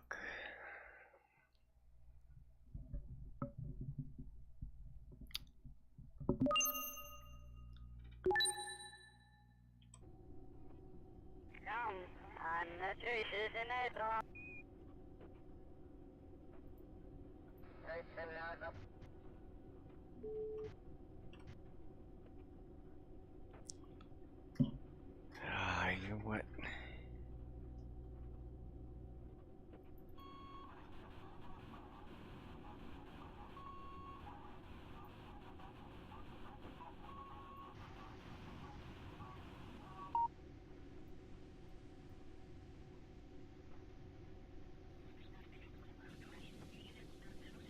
See what I'm doing? I'm redocking with this guy, and there's a reason for my madness, and I'll show you here in a second. Alright, now I docked again. Before I undock this time, I want to take this guy and this guy,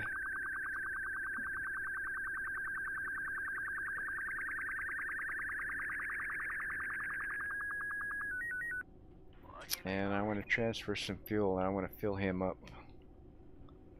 I want to take some fuel out of the big guy, because the big guy's got quite a bit of fuel. That was a big tank.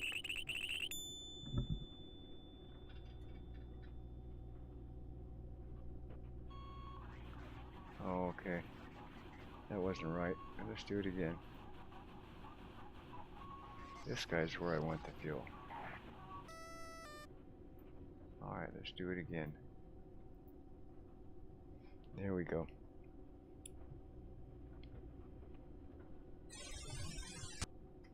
Okay, I just filled him up with fuel, and the other guy still has plenty, so he didn't even sweat it. So I'm going to undock again.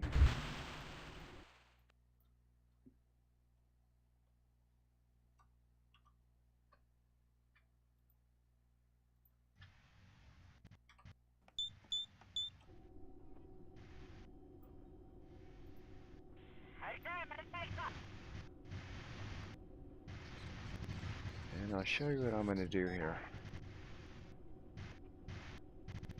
I'm going to go back into the map. And we're going to go check out the space station that I have orbiting the moon. And we're going to see if I have a free docking port on this guy. I'm just going to take, instead of taking him back home, I'm going to take him up there and just dock him with the space station.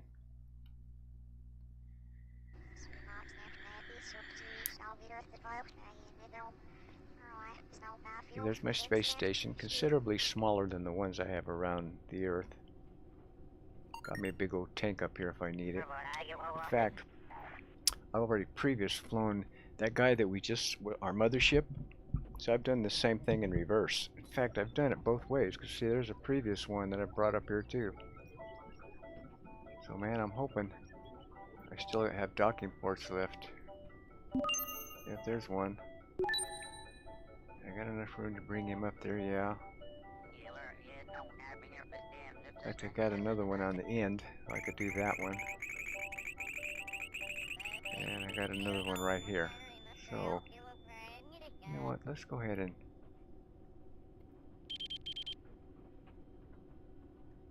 use this one.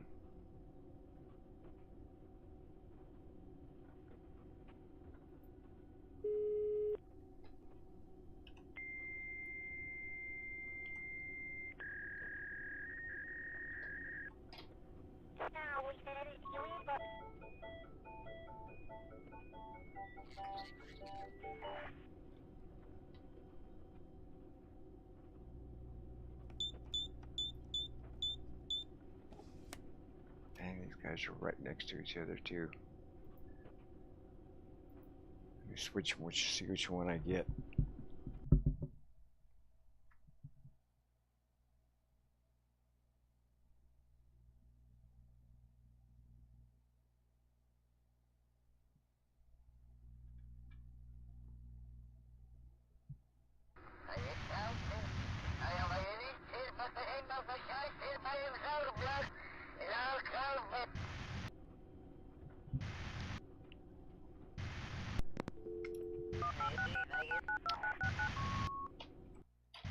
Here's my other one. Okay, you know, I'm going to do this different. I'm going to take this guy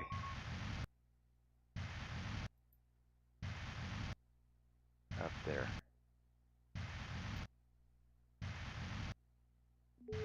Okay, I gotta select him as target. Then I'm going to open up the rendezvous. And I'm going to engage autopilot. He should have plenty of fuel to get there. The other guy did too. These stations are 200 kilometers above the moon. The ones I have on Earth are 500 kilometers up.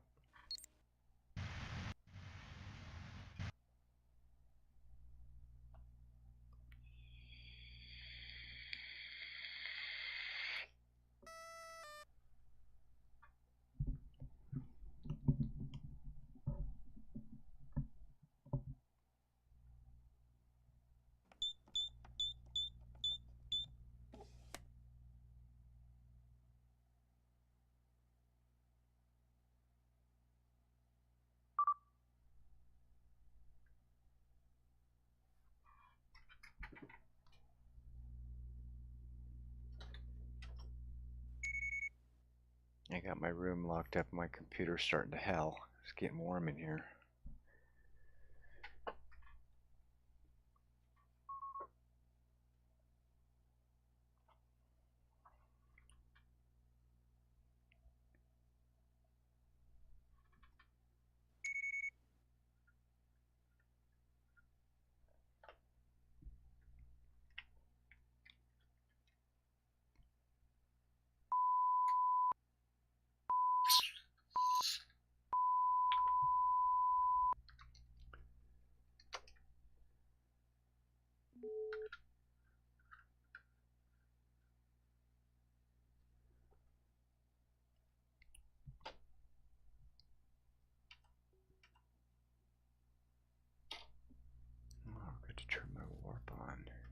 go.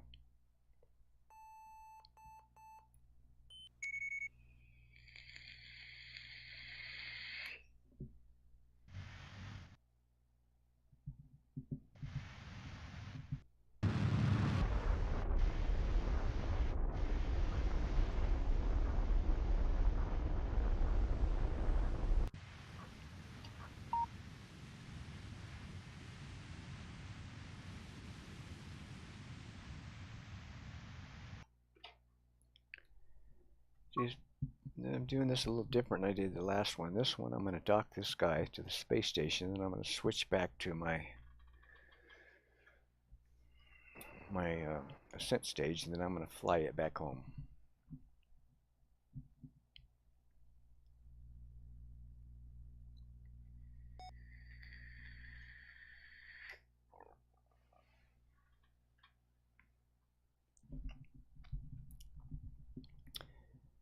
The space station, when we get back to it, I did that one different than I do the one on the Earth. Since it was smaller,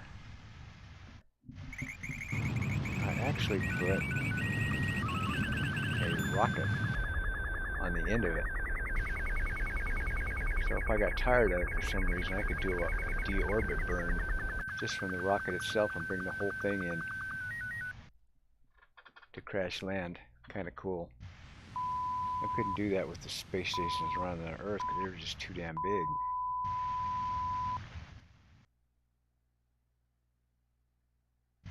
I guess I could deorbit that thing too, just with the thrusters, the RCS thrusters, but it would, I don't even know if I have enough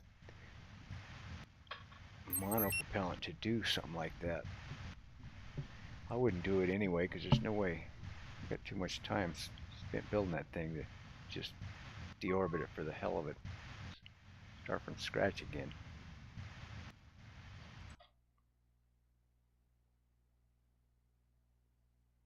Okay, we did.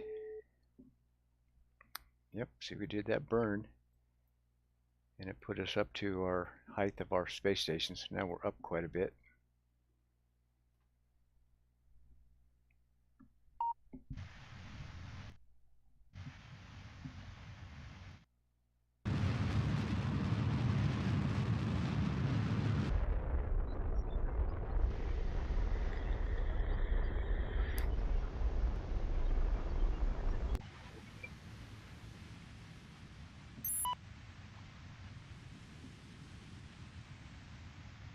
Close to target. Okay, so we should be seeing that guy. See, we don't have a parts count problem with this one because it's considerably smaller. You can see my performance is still really good, not like it'd be if I was up at a Earth space station. Plus I got 3 of those guys around Earth, and if they start, you know, the orbits will change on them, so sometimes they'll be real close to each other, which even makes it worse if I'm up trying to get to one of them, and the game starts counting the other one too. Okay, where are you, dude? There you are.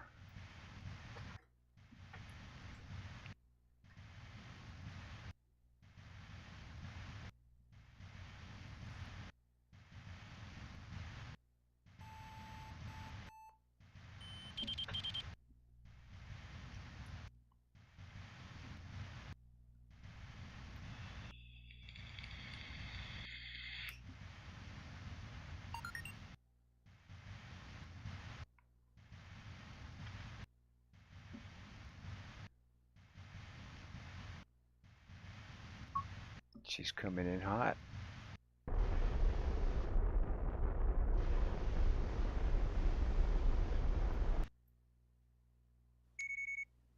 That's it.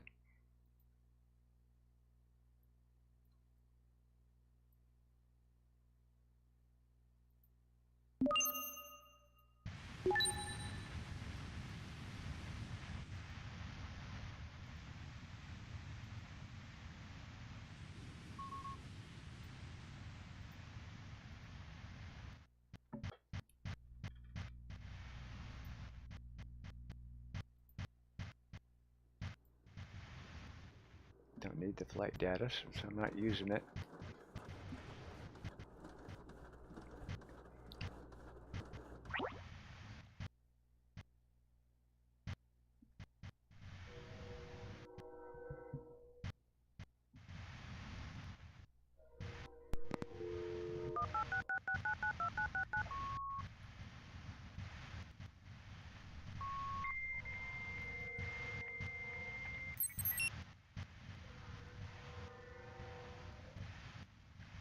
And you can see there's no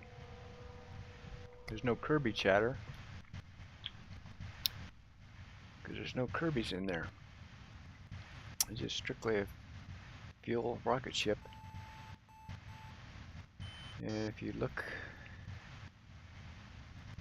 right there, you see I have a Mechjeb module on it, which you have to put on there if you're going to be doing stuff like this. If you want to control the other craft that doesn't have Kerbals in it, like just for this right here.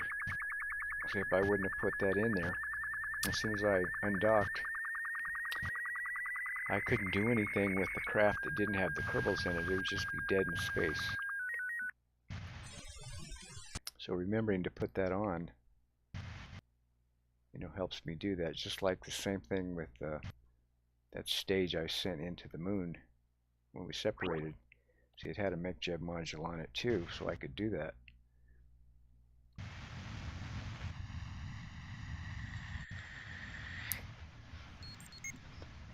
That allowed the computer to communicate with it. It's just like the third stage, when they programmed it. The first ones didn't crash land on the moon, and the second ones, or after that,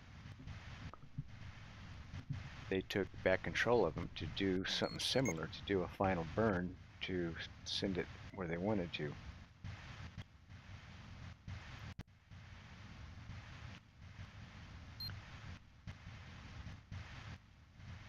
You're going to see it come into view here pretty quick.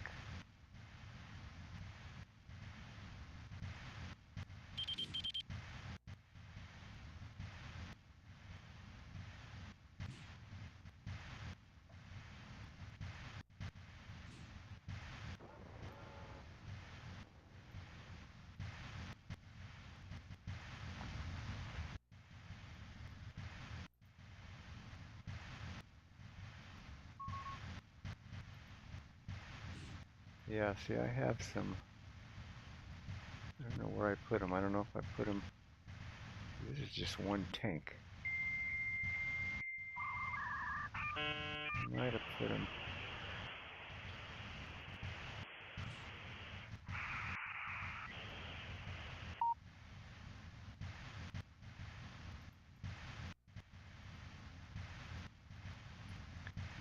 under there, my mono tanks.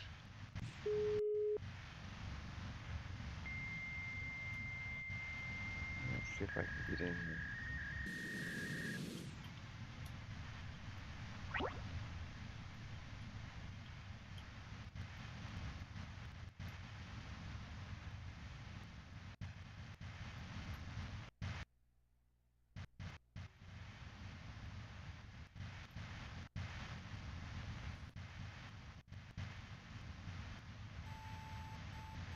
Where the hell did I put those guys?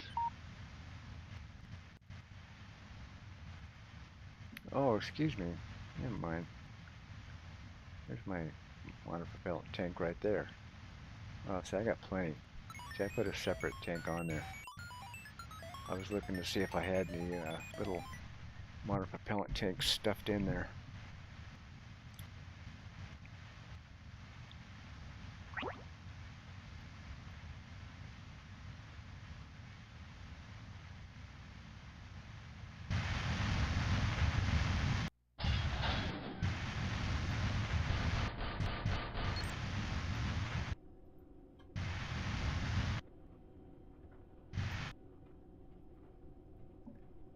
Okay, I'm gonna leave this guy here. So this is the second one that I brought up. So man, I got my space station right there is a bomb because it's all fuel. Man, I got this guy here, and these guys are all loaded up with fuel, so I don't gotta worry about this. All right, let's go back to the map. Go back to this guy. Switch to him.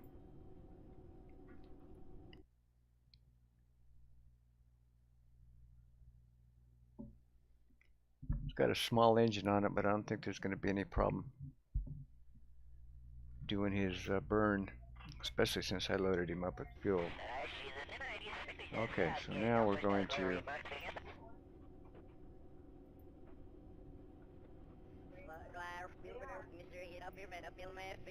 return from the moon. He's going to do his final burn.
There we are, had plenty of fuel.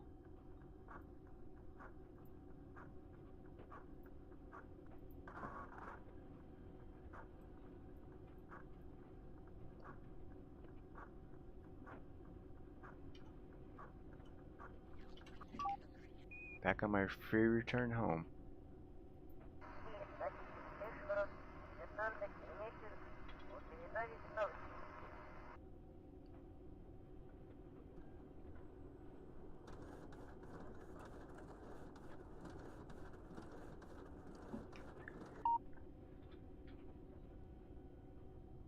You know, since I filled that guy up, man, that'd be borderline. I'm gonna have to try this sometime.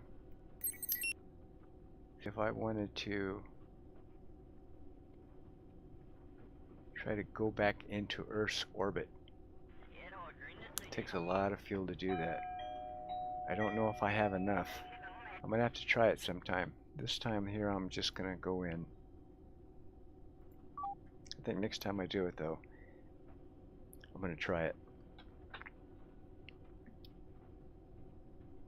See if I got enough to go into Earth's orbit, then I could just leave it there.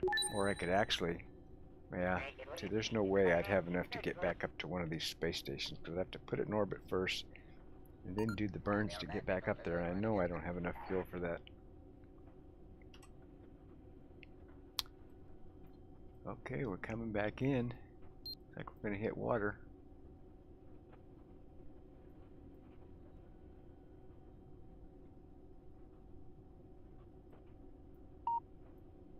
Now we get to decouple from this guy and watch the other half burn up. We get to watch these wonky 1.431 reentry effects. Okay, let's go ahead and go separate.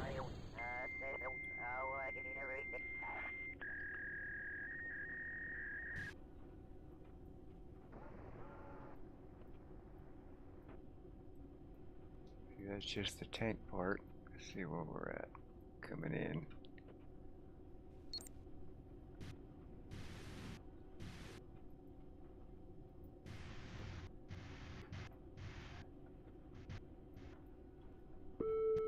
Keep our eye on that guy.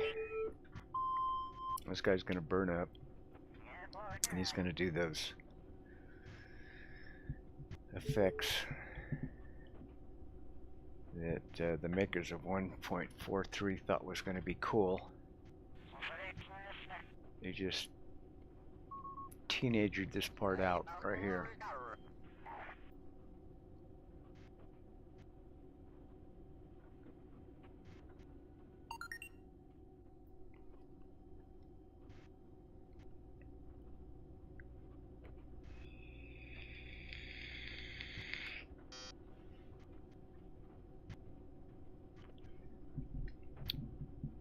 They could have done so much with this right here instead of doing this wonky thing that doesn't even resemble how how an explosion would fly in space.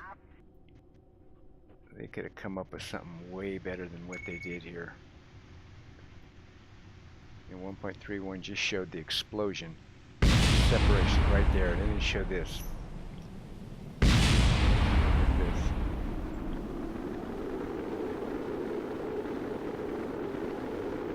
Probably gonna do it again.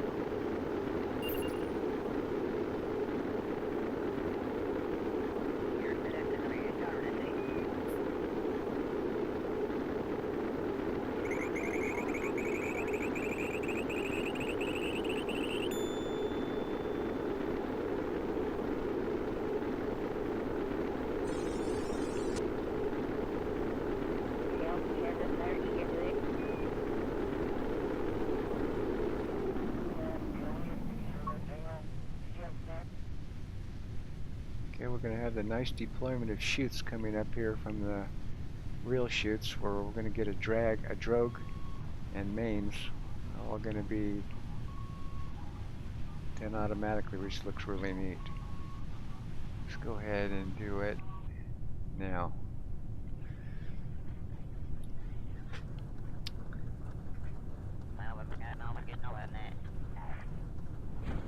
There we go.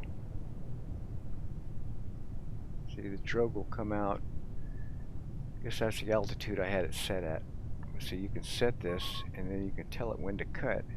So you can tell it when to deploy. See, now we're in pre-deployment. So it's going to fully deploy.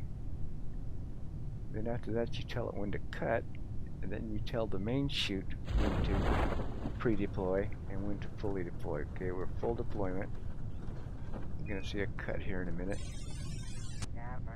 This is why I need to work on a little bit more, because I have it cutting and coasting, and the other one coming out. I should have spaced them a little closer together.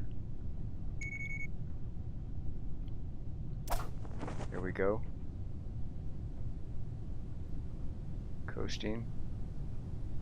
The other one's coming out. Pre-deploy.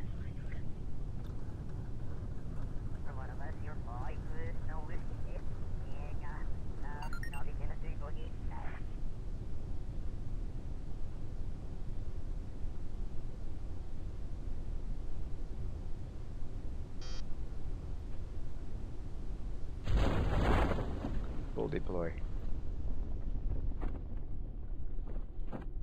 Badass.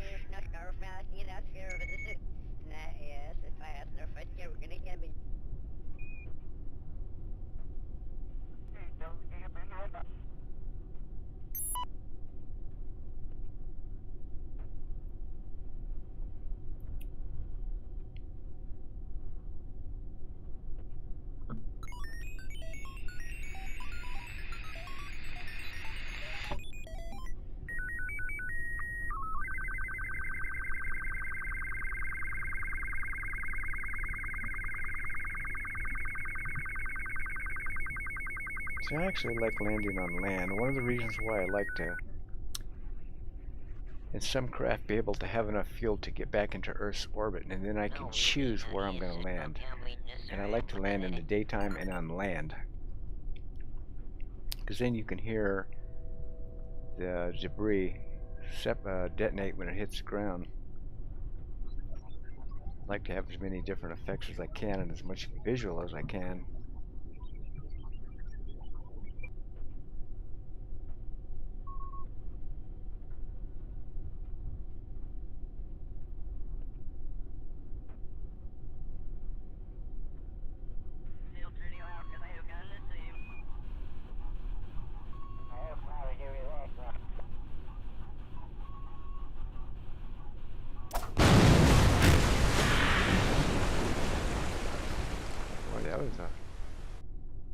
That was a hard landing on water right there.